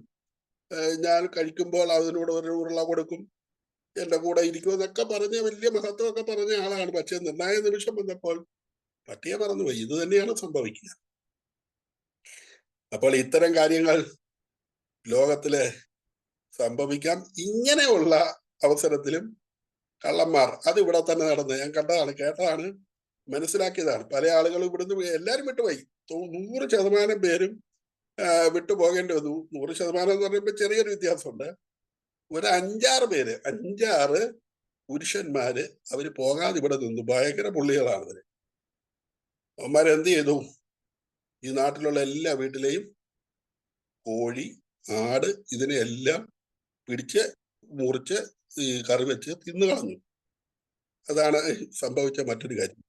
അപ്പൊ ചില ആളുകൾക്ക് ഇത്തരം കാര്യങ്ങൾ ഒരു വലിയ ഒരു നേട്ടത്തിന്റെ കാര്യമായി. ഇതൊക്കെ വളരെ കുറെ വർഷങ്ങൾക്ക് മുമ്പ് ഭാവനയിൽ കണ്ടും കൂടി എഴുതി. കാരണം ഇത് ഈ കുട്ടനാട്ടിലെ മനുഷ്യന്റെ സ്വഭാവം ഇതാണ്. മനുഷ്യന്റെ സ്വഭാവം. ഞാൻ ഈ ദിവസം ഞങ്ങളുടെ ഇവിടുത്തെ വേറെ ഇപ്പൊ കൊയ്ത്ത് നടന്നുകൊണ്ടിരിക്കുക. വലിയ പ്രതിസന്ധിയിലാണ്. ആ മഴ പെയ്തത് കാരണം കൊയ്ത്ത് മിഷൻ മുഴുവൻ താന്ന് പൊക്കോണ്ടിരിക്കുക. കൊയ്യാൻ മേല. എല്ലാവരും ഒരേ പ്രതിസന്ധി. 1400 ഏക്കറുള്ള ഒരു കായലാണ് എന്റെ തൊട്ടടുത്ത് കിടക്കുന്നത്. അതിലെ പകുതി പോലും കൊയ്തിട്ടില്ല. എല്ലാവരും ഒരേ പ്രതിസന്ധി അഭിമുഖീകരിക്കും. എന്നാൽ ഓരോരുത്തരും കൊയ്ത് കിട്ടിക്കഴിഞ്ഞാൽ പിന്നെ അടുത്ത ആളിന്റെ കാര്യത്തിൽ ശ്രദ്ധിക്കുന്നേയില്ല. എന്നിട്ടോ വലിയ വലിയ ഉപദേശങ്ങൾ നടന്നു. ധൈര്യമായിട്ടിരിക്കുക. നമ്മൾ ബഹളം വെച്ചിട്ട് എന്നാ കാര്യം? മഴ പെയ്യത്തില്ല, നമുക്ക് പ്രാർത്ഥിക്കാം, എല്ലാവരും ധൈര്യമായിട്ടിരിക്കുക, ഇങ്ങനെയാ പറഞ്ഞുകൊണ്ടിരിക്കുന്നത്. മറിച്ച് എന്നാൽ ഇതിന് എന്തെങ്കിലും ഒരു പരിഹാരത്തിന് വേണ്ടിയിട്ട് അവരൂടെ കൂടുക. അതില്ല. ആരെന്നുകൊണ്ട് വലിയ അഭിപ്രായങ്ങൾ പറയുന്ന ഇത്തരം ഒരു രീതി നമ്മുടെ സമൂഹത്തിൽ കാണാൻ പറ്റി. ഇതൊക്കെ ഈ കഥയിൽ നിന്ന് ഞാൻ കേട്ടപ്പോൾ വായിച്ച് എടുക്കുകയായിരുന്നു. ഞാൻ എൻ്റെ വിലയിരുത്തൽ കുറെ നീണ്ടുപോയിട്ടുണ്ട്. നിങ്ങൾക്ക് ബോറടിയാവും. എങ്കിലും ഞാൻ ഒരു കാര്യം കൂടി ഒന്ന് സൂചിപ്പിക്കണമെന്ന് എൻ്റെ മനസ്സിൽ വരുന്നു. ഈ സോഷ്യൽ സർവീസിനെ കുറിച്ച് ക്ലാസ് എടുക്കുമ്പോൾ ഞാനും പലയിടത്ത് പറഞ്ഞിട്ടുള്ളതും ഞാൻ കേട്ടിട്ടുള്ളതുമായ ഒരു കഥയാണ് ഒറാങ്കുട്ടാങ്ങിന്റെ കഥ. ഞാൻ 1 മിനിറ്റ് കൊണ്ട് അത് പറയാം. ഒറാങ്കുട്ടാങ്ങും അതിൻ്റെ മക്കളും കൂടെ ഈ മരത്തിന്റെ കീഴെയാണ് താമസിച്ചിരുന്നത്. അവിടെ ഇങ്ങനൊരു വെള്ളം വന്നു. വെള്ളം വന്നപ്പോൾ ഒറാങ്കുട്ടാങ് ഈ കുഞ്ഞുങ്ങളെയും കൊണ്ട് പയ്യ മരത്തിലേക്ക് കയറി. വീണ്ടും വെള്ളം പൊങ്ങി. ആ ചില്ലയിൽ നിന്ന് അടുത്ത ഇല്ലയിലേക്ക് കയറി. ഇങ്ങനെ ഏറ്റവും മേളത്തെ തുമ്പ് വരെ എത്തി. പിന്നെയും വെള്ളം പൊങ്ങിക്കൊണ്ടിരുന്നു. ഈ തള്ള അല്ലെങ്കിൽ തന്ത ഒറാങ്കുട്ടാങ് എന്ത് ചെയ്തു? ഈ കുഞ്ഞുങ്ങളെല്ലാം കൂടെ ചേർത്ത് പിടിച്ചിട്ട് ഒരു ഒറ്റ ഏറ് വെള്ളത്തിലോട്ട് എറിഞ്ഞിട്ട് ഇത് ആ മരച്ചിലയിൽ നിന്ന് ഒരൊറ്റ ചാട്ടം നീട്ടിച്ചാടി രക്ഷപ്പെട്ടു എന്നാണ് ആ കഥ പറയുന്നത്. ഇപ്പൊ നമ്മുടെ ഈ സോഷ്യൽ സർവീസ് പ്രവർത്തകരായിട്ടുള്ള ആളുകൾ പലരും കുറെ കാലം ഇവരെയൊക്കെ ഇങ്ങനെ പൊതിഞ്ഞു പിടിച്ച് നോക്കിക്കൊണ്ടിരിക്കുക. എന്നിട്ട് അവസാനം ഒരൊറ്റ ഏറ് ഇവരെ അഗാധ ഗർത്തത്തിലേക്ക് തള്ളിയിട്ട് അവർ ചാടി രക്ഷപ്പെടും. ഇതാണ് ആ കഥയുടെ പൊരുള് അവിടെ പറഞ്ഞത്. കഥയ്ക്കെല്ലാം കഥയുടേതായ പരിമിതി ഉണ്ടാവും. എന്തായാലും കൊള്ളാം. നമുക്ക് നമ്മളെ തന്നെ ഒന്ന് തിരിഞ്ഞു നോക്കാനായിട്ട് എവിടം വരെയൊക്കെ ആളുകളെ നമ്മൾ സംരക്ഷിക്കും. ഈ കഥയൊക്കെ പറഞ്ഞുകൊണ്ടിരിക്കുന്ന നമ്മൾ എന്തുമാത്രം ആളുകളുടെ ഭാഗത്ത് നിൽക്കും എന്ന് നമ്മളെ ഒന്ന് ശോധന ചെയ്യാൻ ഈ കഥ ഉപകാരപ്പെടും എന്ന് ഞാൻ വിചാരിക്കുന്നു. എല്ലാവരെയും ദൈവം അനുഗ്രഹിക്കട്ടെ. കഥ പറഞ്ഞ സാറിനും എഴുതിയ തകഴിക്കും കേട്ട അഭിപ്രായം പറഞ്ഞ മറ്റെല്ലാവർക്കും ഒരുപാട് നന്ദി, സന്തോഷം. Thank you. Thank you sir. തീർച്ചയായിട്ടും ഞാൻ പറയട്ടെ പറഞ്ഞോളൂ. സാറേ, ഇപ്പൊ ഇത് പിന്നെ കൊല്ലവർഷം 1200 പണ്ട് എന്റെ കുട്ടിക്കാലത്ത് അപ്പൂപ്പന്മാരെല്ലാം 99-ലെ വെള്ളപ്പൊക്കത്തിന്റെ കാര്യം പറയുമായിരുന്നു. അതിഭയങ്കരമായ ഒരു വെള്ളപ്പൊക്കം വീടിന്റെ മച്ചിന്റെ മേലെ. അപ്പൊ തകഴി അതിനെക്കുറിച്ച് കേട്ടിട്ടുണ്ട്. ആ ഒരു ഇത് വെച്ചായിരിക്കും അദ്ദേഹം ഇത് എഴുതിയിട്ടുള്ളത്. ആ 99-ലെ വെള്ളപ്പൊക്കത്തിന്റെ കഥകൾ എൻ്റെ കുട്ടിക്കാലത്ത് നമ്മളിപ്പോ ഈ 18-ലത് പറയുന്നത് പോലെ എല്ലാവരും പറഞ്ഞു തരുന്ന കാര്യമായിരുന്നു. അപ്പോൾ ഇതിനകത്ത് നമ്മൾ ആ നായയുടെ യജമാനോടുള്ള ആ ഭക്തി അപ്പോഴും നമ്മൾ കാണുകയാണ്. കള്ളന്മാർ കയറുമ്പോൾ അത് ചെന്ന് അവരെ കടിക്കുന്നു. പിന്നെ അതുപോലെ മനുഷ്യനെ ഇനി ഞാൻ വിശ്വസിക്കത്തില്ല എന്ന് പറയുന്നത് പോലെ അങ്ങനെ ആ നായയിലൂടെ അദ്ദേഹം ഇതെല്ലാം അവതരിപ്പിക്കുന്നു. ഈ 99-ലെ വെള്ളപ്പൊക്കം അദ്ദേഹം കേട്ടിട്ടുണ്ട്. അദ്ദേഹത്തിന് ഇപ്പൊ ഉണ്ടായിരുന്നെങ്കിൽ 100 വയസ്സൊക്കെ കഴിയത്തില്ലേ? തകഴി ഉണ്ടായിരുന്നെങ്കിൽ ഇല്ലേ? അപ്പൊ അദ്ദേഹം അതിന്റെ 99-ലാണ് മരിക്കുന്നത്. അതെ. അപ്പൊ അദ്ദേഹം അതിനെക്കുറിച്ച് നല്ലപോലെ എനിക്ക് അവയർനെസ് ഉണ്ട്. അപ്പൊ അതുപോലെ അദ്ദേഹത്തിനും നല്ലപോലെ ആ 99-ലെ വെള്ളപ്പൊക്കം അദ്ദേഹം അറിഞ്ഞിട്ടുണ്ട്. അതിന്റെ ഇതും കൂടെ വെച്ചായിരിക്കും അദ്ദേഹം ഇത് എഴുതിയിട്ടുള്ളത്. അതിൽ കൂടെ ആ മാനസികമായി ഉള്ള ആ നായയുടെ മനസ്സിൽ കൂടെ ആ യാഥാർത്ഥ്യങ്ങളെല്ലാം അദ്ദേഹം അനാവൃതമാക്കിയിരിക്കുന്നു. വളരെ വളരെ നന്നായിരിക്കുന്നു. വളരെ ഹൃദയസ്പൃക്കായിരിക്കുന്നു. ഇത് ഞാൻ വായിച്ചിട്ടില്ല, കേട്ടിട്ടേ ഉള്ളൂ ഇതിനെക്കുറിച്ച്. സാറിന്ന് വായിച്ചു തന്നതിന് ഒരുപാട് നന്ദി. 1924 ഒരു വെള്ളപ്പൊക്കം ഉണ്ടായിട്ടുണ്ട്. ആ സമയത്ത് വളരെ ചെറിയ പ്രായമാണ് തകഴിക്ക്. ഒരുപക്ഷെ അതിൻ്റെയൊക്കെ ഒരു ഓർമ്മയാകാം. അത് അന്നുള്ളവരെല്ലാം ഇത് പറയും. ഈ 99-ലെ വെള്ളപ്പൊക്കത്തിന് മച്ചിന്റെ മേളി വരെ വെള്ളം വന്നു എന്നൊക്കെയുള്ള കാര്യങ്ങൾ എന്നും കുട്ടിക്കാലത്ത് കേട്ടിട്ടുള്ള കഥകളാണ്. ഈ 2018 വെള്ളപ്പൊക്കം വന്നതുകൊണ്ട് നമുക്ക് ഇതിനെ കൃത്യമായിട്ട് വിഷ്വലൈസ് ചെയ്യാൻ പറ്റും. കാരണം നമ്മൾ മാധ്യമങ്ങളിലൂടെയൊക്കെ ഇത് വളരെ കൃത്യമായിട്ട് കണ്ടതാണ്. ഇതിന്റെ അവസ്ഥകൾ കൃത്യമായിട്ട് അനുഭവിച്ചിട്ടില്ലെങ്കിൽ പോലും. Okay, thank you. സാർ.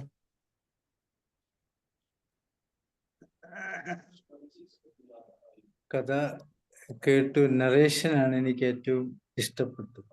വെള്ളം പൊങ്ങുന്നതിനനുസരിച്ച് നമ്മളും ഉയർന്നതിന്, താഴുന്നതിനനുസരിച്ച് നമ്മൾ താഴുകയും ആ നായയുടെ പ്രതീക്ഷയ്ക്ക് അനുസരിച്ച് നമ്മുടെ പ്രതീക്ഷകളും കയറുകയും ഇറങ്ങുകയും ചെയ്യുന്നു, റിയാക്ട് ചെയ്യുന്നു.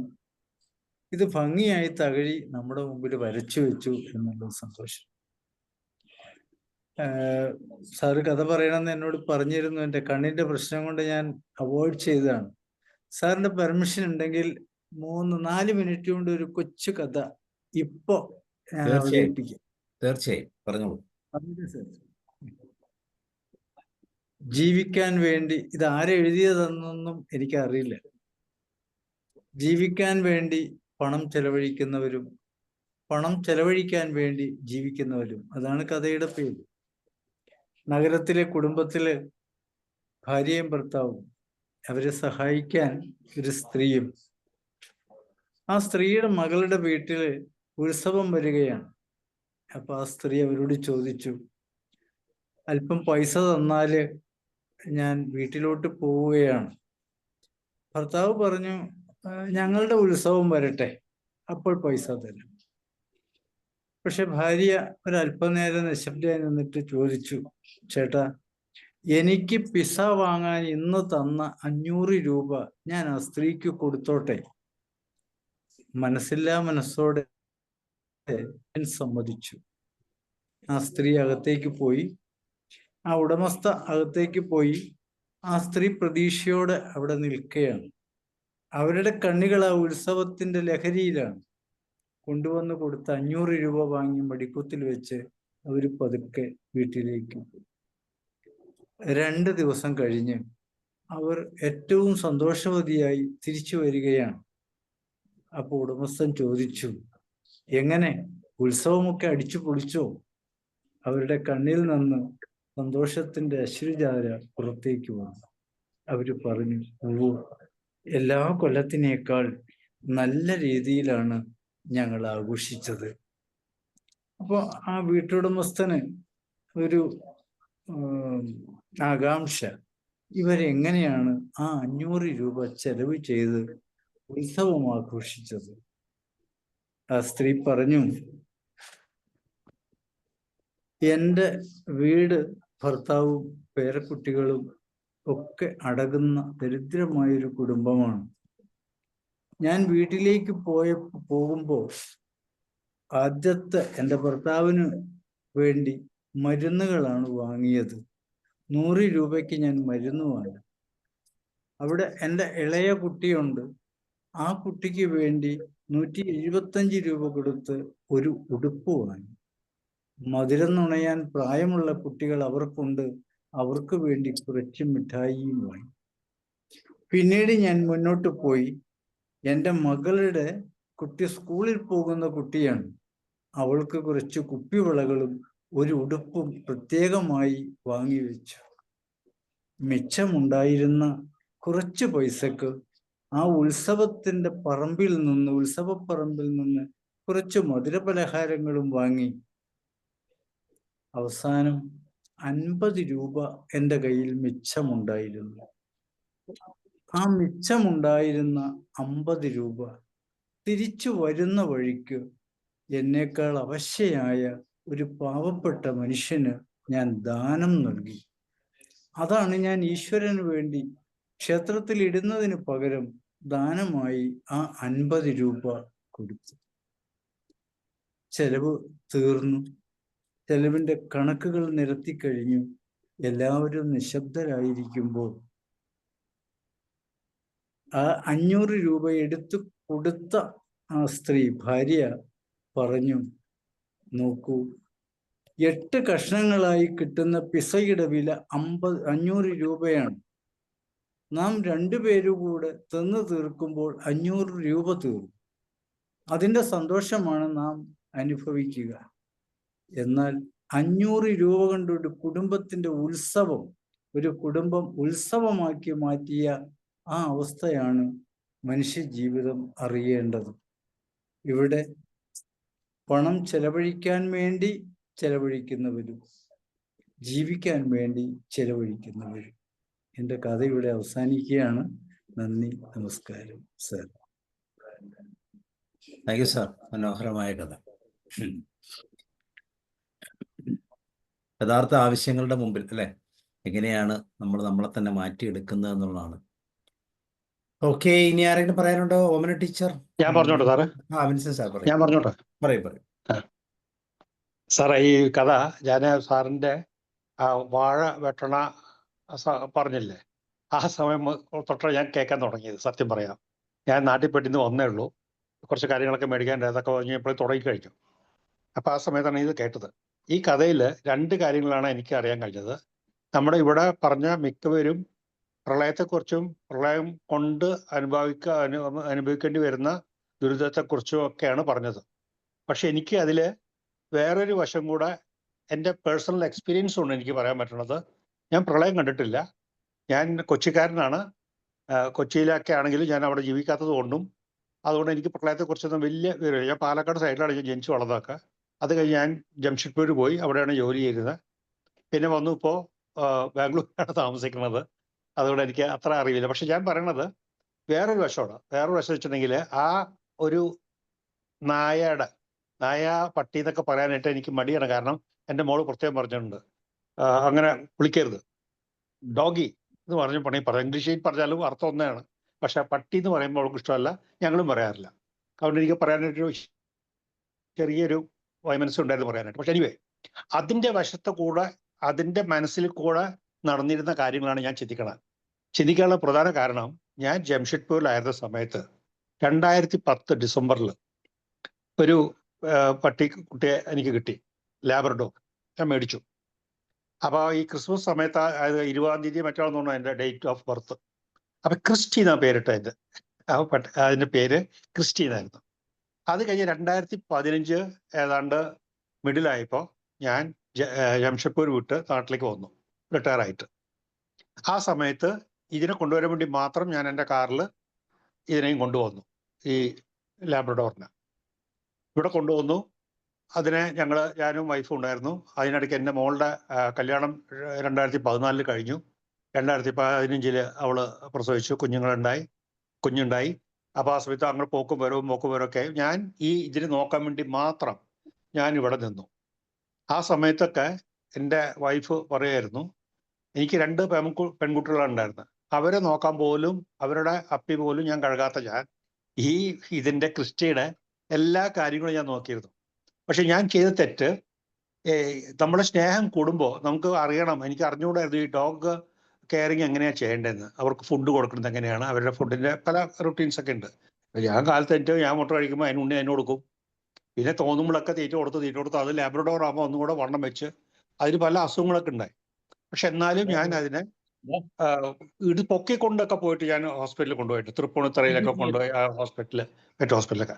സോറി, ഞാൻ പറയണത് എൻ്റെ സ്വന്തം കാര്യം കൊണ്ടാണ്, നിങ്ങളാരും വിഷമം വിചാരിക്കരുത്. കാരണം കഥയിൽ നിന്ന് വ്യതിചലിച്ചിട്ടാണ് ഞാൻ പറയണത്. സാറിൻ്റെ കഥ, ബ്യൂട്ടിഫുൾ നാരേഷൻ, അതിൻ്റെ പകുതിയൊക്കെ കേട്ടിട്ടുണ്ടെങ്കിലും മുഴുവൻ ഞാൻ അതിൽ തന്നെ ലയിച്ചിരുന്നു പോയി. പക്ഷെ അത് ഒരു വശം, അതെല്ലാവരും പറഞ്ഞു. അതുകൊണ്ട് ഞാൻ പറയണത് എനിക്ക് എൻ്റെ മനസ്സിൽ തട്ടിയ കാര്യം ഞാൻ പറയണത്. അപ്പം അതുകൊണ്ട് ഇങ്ങനെ ആയപ്പോൾ കുറച്ച് നാൾ കഴിഞ്ഞ സമയത്ത് എൻ്റെ വൈഫ് അവിടെ പെർമനൻ്റ്ലി അവിടെ, ഞാൻ ഒറ്റയ്ക്ക് ഇവിടെ താമസിക്കുന്ന സമയത്ത് വീട്ടുകാർക്കും പിള്ളേർക്കൊക്കെ വിഷമം. പപ്പ അവിടെ ഒറ്റയ്ക്ക് ഭക്ഷണം ഉണ്ടാക്കണു എന്നൊക്കെ പറയുമ്പോൾ അങ്ങനെ. അപ്പോൾ അതിനെ ആർക്കെങ്കിലും ഒരാളെ ഏൽപ്പിക്കുകയാണെങ്കിൽ, പപ്പയ്ക്ക് ഏൽപ്പിച്ചോണ്ട് വരികയാണെങ്കിൽ നന്നായിരുന്നു എന്ന് പറഞ്ഞു. അപ്പം എൻ്റെ അവിടെ തന്നെ ഒരു ഫ്രണ്ട്, അവിടെ ഒരു ബിസിനസ്മാനാണ് ആള്. അപ്പോൾ പുള്ളിക്കാരൻ പറഞ്ഞു, ഓ ചേട്ടാ ഞാൻ എടുത്തോളാം, ഞാൻ നോക്കിക്കോളാം. അതുകൊണ്ട് പുള്ളി എന്നെ കൊണ്ടുപോയി. വളരെ വിലക്ക് കൊടുത്തൊന്നുമല്ല കേട്ടോ, പുള്ളി ഏൽപ്പിച്ചാണ്.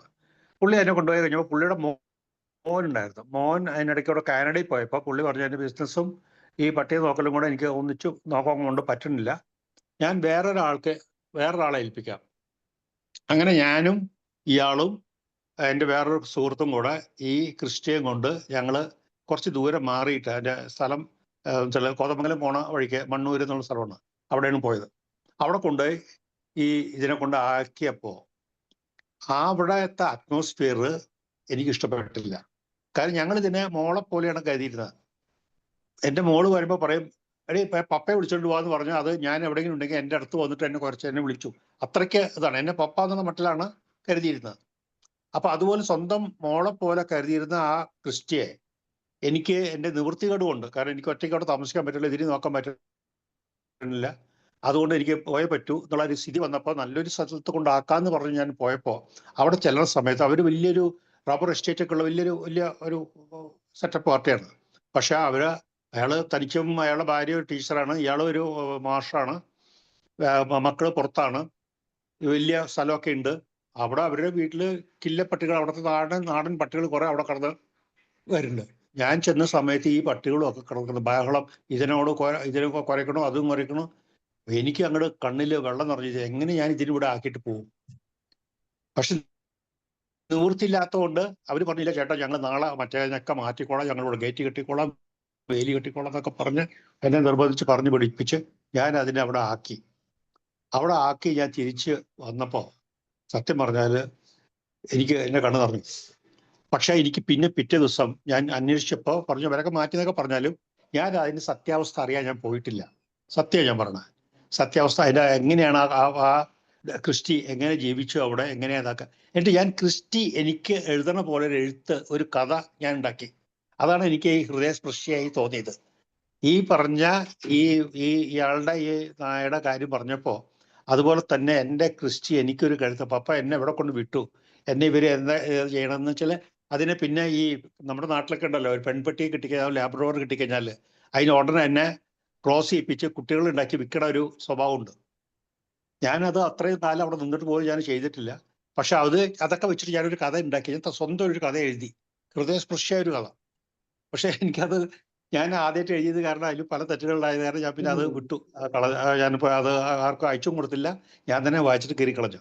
പക്ഷെ എൻ്റെ മനസ്സിൽ തട്ടിയതാണ് ഞാൻ പറഞ്ഞത്. ആ സമയത്ത് നമ്മളെ സ്നേഹിച്ച് നമ്മൾ വളർത്തിയൊരു പട്ടിയുടെ മനസ്സിൽ നമ്മളെക്കുറിച്ച് വരുന്ന ചിന്തകൾ, അതിൻ്റെ വിഷമങ്ങൾ നമ്മൾ അറിയണില്ല. അത് മൃഗസ്നേഹിയായിട്ടുള്ള ആൾക്കാർക്കേ അറിയുള്ളൂ. ഞാൻ മൃഗസ്നേഹി ആയതുകൊണ്ട് മാത്രം ഞാനിത് പറയുന്നു സാറേ. വളരെ എനിക്ക് എൻ്റെ മനസ്സിൽ തട്ടിയത് കാരണം ഞാൻ പറഞ്ഞുകൊണ്ടാണ്. സോറി ദീർഘിപ്പിച്ചതിൽ. Thank you very much.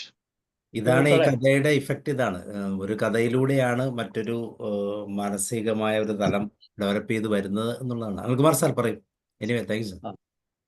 അതെ, നല്ലൊരു കഥ. ഇതിനകത്ത് പല കാര്യങ്ങളും വന്നിട്ടുണ്ട്. ഞാൻ പറഞ്ഞ കാര്യങ്ങളൊന്നും വീണ്ടും എടുത്തു പറയുന്നില്ല. പട്ടിയുടെ കാര്യം, മീൻ, തവള, പച്ചക്കിളി, കോഴികൾ, രാമായണമാസം, ഇങ്ങനെ എല്ലാം അതിലേക്കൊന്നും ഞാൻ പോകുന്നില്ല. ഇവിടെ ആ പട്ടിയുടെ മനസ്സിൽ തോന്നിയ ഒരു കാര്യം, വളരെയധികമുള്ള വിഷമമുള്ള സന്ധ്യയിൽ തൻ്റെ മാസം തന്നോടൊപ്പം ഉണ്ടായില്ലെന്ന് മൈൻഡ് ചെയ്തു എന്നുള്ള ആ ചിന്തയിൽ ആ പട്ടിയുടെ മനസ്സിൽ തോന്നിയത്, ഞാൻ മനുഷ്യനെ വിശ്വസിക്കില്ല, മനുഷ്യനെ ഞാൻ സ്നേഹിക്കില്ല എന്ന് അതൊരു തീരുമാനത്തിലെത്തുന്നു. എങ്കിലും അദ്ദേഹത്തിൻ്റെ ആ പ്രത്യേക അവസ്ഥയിൽ ഗർഭിണിയായ ഭാര്യ, മക്കളെ ഈ അവസ്ഥയിൽ അല്പം ശ്രദ്ധ വിട്ടുപോയി, പട്ടിയായതുകൊണ്ട് ആകാം. എങ്കിലും പുള്ളി ലാസ്റ്റ് അത് തിരിച്ചു വരുന്നുണ്ട്, അന്വേഷിക്കുന്നു. പിന്നെ ജീവിക്കാനുള്ള ആ തീവ്രമായ ആഗ്രഹം ഓരോരുത്തരിലും ഉണ്ട്. അവിടെ വരുമ്പോൾ അല്പം സ്വാർത്ഥത ഉണ്ടോ എന്നുള്ളതാണ് നമ്മുടെ കഥാകാരൻ ഇവിടെ എടുത്ത് പറയുന്നത്. നമ്മുടെ ഈ പട്ടി ഉൾപ്പെടെയുള്ള ജീവികളുടെ നിസ്സഹായ അവസ്ഥ ആരും ശ്രദ്ധിക്കാറില്ല. നമ്മൾ തന്നെ ഈ കഴിഞ്ഞ പ്രളയത്തിൽ നമ്മൾ കണ്ടതാണ്. പട്ടി, അതുപോലെ കാള, പോത്ത്, ഇതിനെയൊക്കെ, എരുമകളൊക്കെ അവർ വീട്ടിൽ നിന്ന് അഴിച്ചു വിടാതെ കണ്ടാണ് അവർ പലരും. ഒരു പക്ഷേ അതിനെ അഴിച്ചു വിട്ടിരുന്നെങ്കിൽ, കഴിഞ്ഞ 2018 പ്രളയത്തിൽ അഴിച്ചു വിട്ടിരുന്നെങ്കിൽ ഒത്തിരി എരുമകളൊക്കെ രക്ഷപ്പെടുമായിരുന്നു. ഇവയെ ആ സമയത്ത് ആരും ശ്രദ്ധിക്കാറില്ല.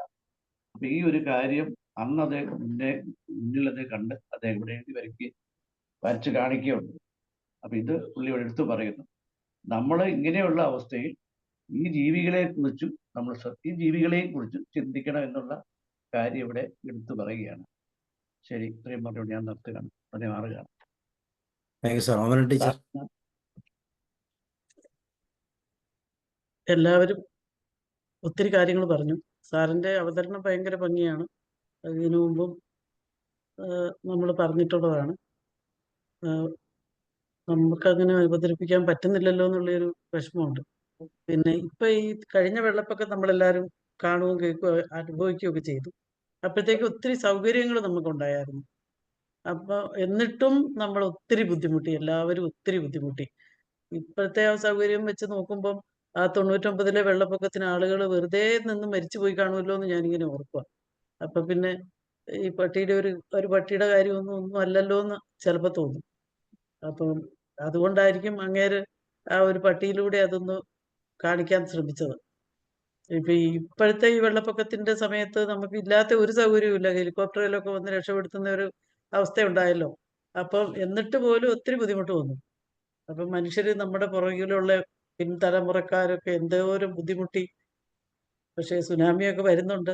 പറഞ്ഞുകൊണ്ടിരിക്കുന്നത് നമ്മളെല്ലാം ഒന്നും ഒരു ബുദ്ധിമുട്ടും ഇല്ലാത്തവരാണെന്ന് നമുക്ക് ഫീൽ ചെയ്തിട്ട് കാര്യമില്ല. ഓരോന്ന് എന്താ വരുന്നതെന്ന് പറയാൻ പറ്റിയില്ല. അപ്പം നല്ല ഒരു ഓർക്കാൻ, ഈ സുനാമിയുടെ കാര്യം പറഞ്ഞതിന്റെ പുറകെ സാർ ഈ കഥ തന്നെ എടുത്തുകൊണ്ട് വന്നത്, എവിടെയൊക്കെയാ വരാൻ പോണേന്ന് അറിയത്തില്ലല്ലോ. അപ്പൊ നമ്മളെല്ലാരും തന്നെ ഇനിയും ഒന്നിച്ച് പ്ലാറ്റ്ഫോമിൽ 100ാമത്തെ കഥയൊക്കെ വായിക്കാൻ തയ്യാറായിരിക്കുവാണ്. Thank you sir very much. നമുക്ക് നിയന്ത്രിക്കാൻ പറ്റാത്തതിനെ കുറിച്ച് നമ്മൾ ചിന്തിക്കേണ്ട, വരട്ടെ. ചിന്തിച്ചിട്ട് കാര്യമില്ല. അതെ. ഓക്കെ, ഇനി George sir.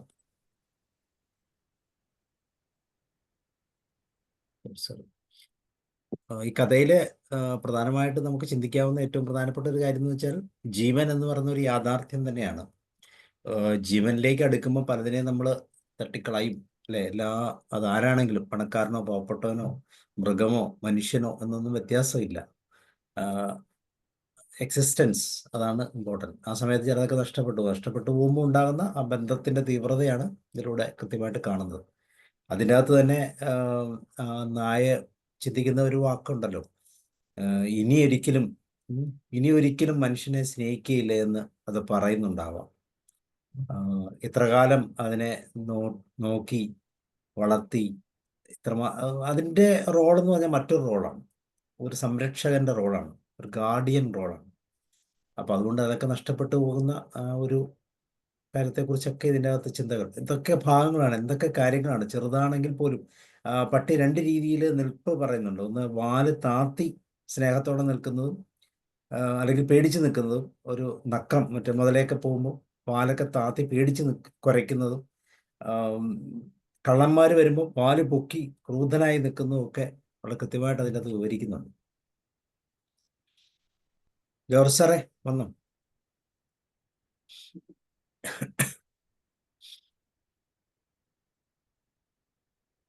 Yes, thank you sir.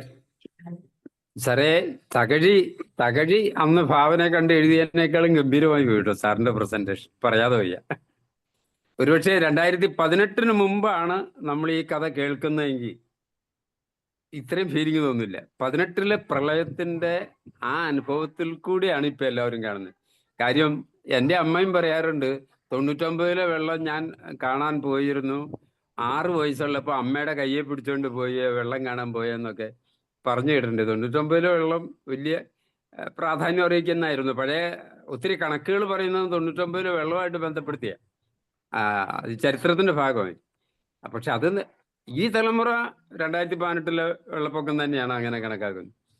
ഇവിടെ ഒരു കാര്യം പറയാതെ പറയുന്ന ഒരു കാര്യം, ഒരു പ്രത്യേക പ്രതിസന്ധിയിൽ വന്നാൽ ഏത് മനുഷ്യനും എത്ര ഉറ്റവരാണേലും ശരി കൈവിട്ടു പോയേക്കും. അതിന് മടിക്കില്ല, കാരണം രക്ഷപ്പെടാനുള്ള വെമ്പലിൽ എന്ന് ഒരു പറയാതെ പറയുന്ന ഒരു കഥ കൂടെ അതിനകത്ത് തോന്നിപ്പോകുന്നുണ്ട്. അത് സത്യമല്ലേ? ചില നേരങ്ങളിൽ അത് മനുഷ്യന്റെ ഗതിയാണ്, അല്ലെ സ്വഭാവമാണെന്ന് തോന്നിപ്പോകും. പിന്നെ നായയുടെ കഥയാണ് പറഞ്ഞതെങ്കിൽ ആ വേദന മുഴുവൻ ഒരു സഹജീവി, ഒരു മനുഷ്യന്റെ വേദന പറയുന്നത് പോലെ തന്നെ തകഴി അത് ഭാവനയെ കണ്ട് തന്നെയാണ് ചെയ്തിരിക്കുന്നത്.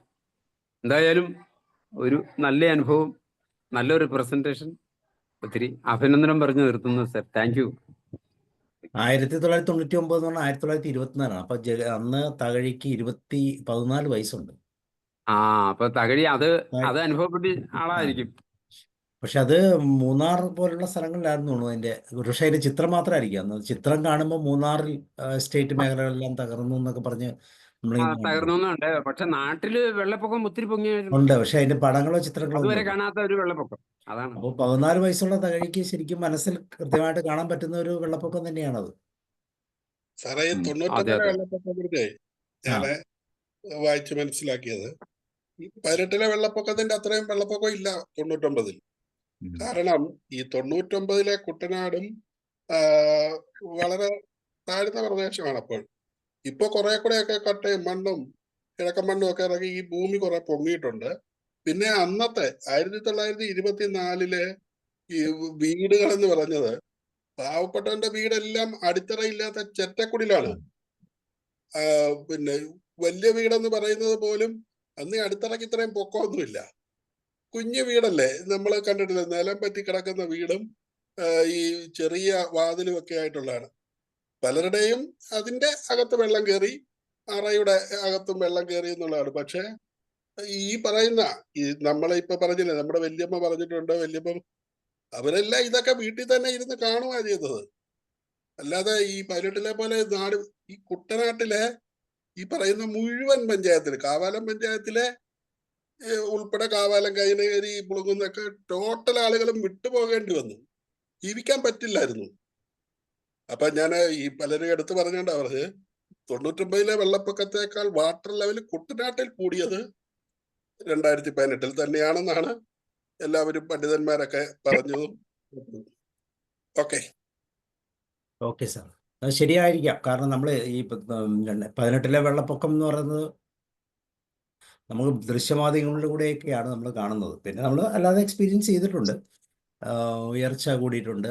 അപ്പം അന്നുണ്ടായിരുന്നതിൽ ഈ ഇതുപോലെ തന്നെ ഭീകരമായിട്ടുള്ള ഒരു വെള്ളപ്പൊക്കമായിരുന്നു എന്നുള്ളതായിരിക്കാം. അന്ന് തകഴിയൊക്കെ അത് സത്യമായിട്ട് അത് എക്സ്പീരിയൻസ് ചെയ്തിട്ടുണ്ട്. അതിൻ്റെ ഒരു പശ്ചാത്തലത്തിൽ എഴുതിയ ഒരു കഥയായിരിക്കാം. ചില പ്രതിസന്ധി ഘട്ടത്തല്ലേ നമ്മളിപ്പോൾ പറഞ്ഞില്ലേ, ഉലകനൻ സാർ ഒരു കഥ പറഞ്ഞായിരുന്നു. ഒരു കുട്ടികളെയൊക്കെ വലിച്ചെറിഞ്ഞ് ആ ചാടി രക്ഷപ്പെട്ടു എന്നൊക്കെ പറഞ്ഞിട്ടെ. അതേ സമയത്ത് നമ്മൾ മൃഗങ്ങളെ കുറിച്ചും മനുഷ്യരെ കുറിച്ചും നമ്മൾ കേട്ടിട്ടുണ്ട്. സ്വന്തം ജീവൻ പോലും പണയം വെച്ചിട്ട് കുഞ്ഞുങ്ങളെ രക്ഷിക്കാൻ വേണ്ടി ചെയ്തിട്ടുള്ള ത്യാഗങ്ങളുടെ കഥ.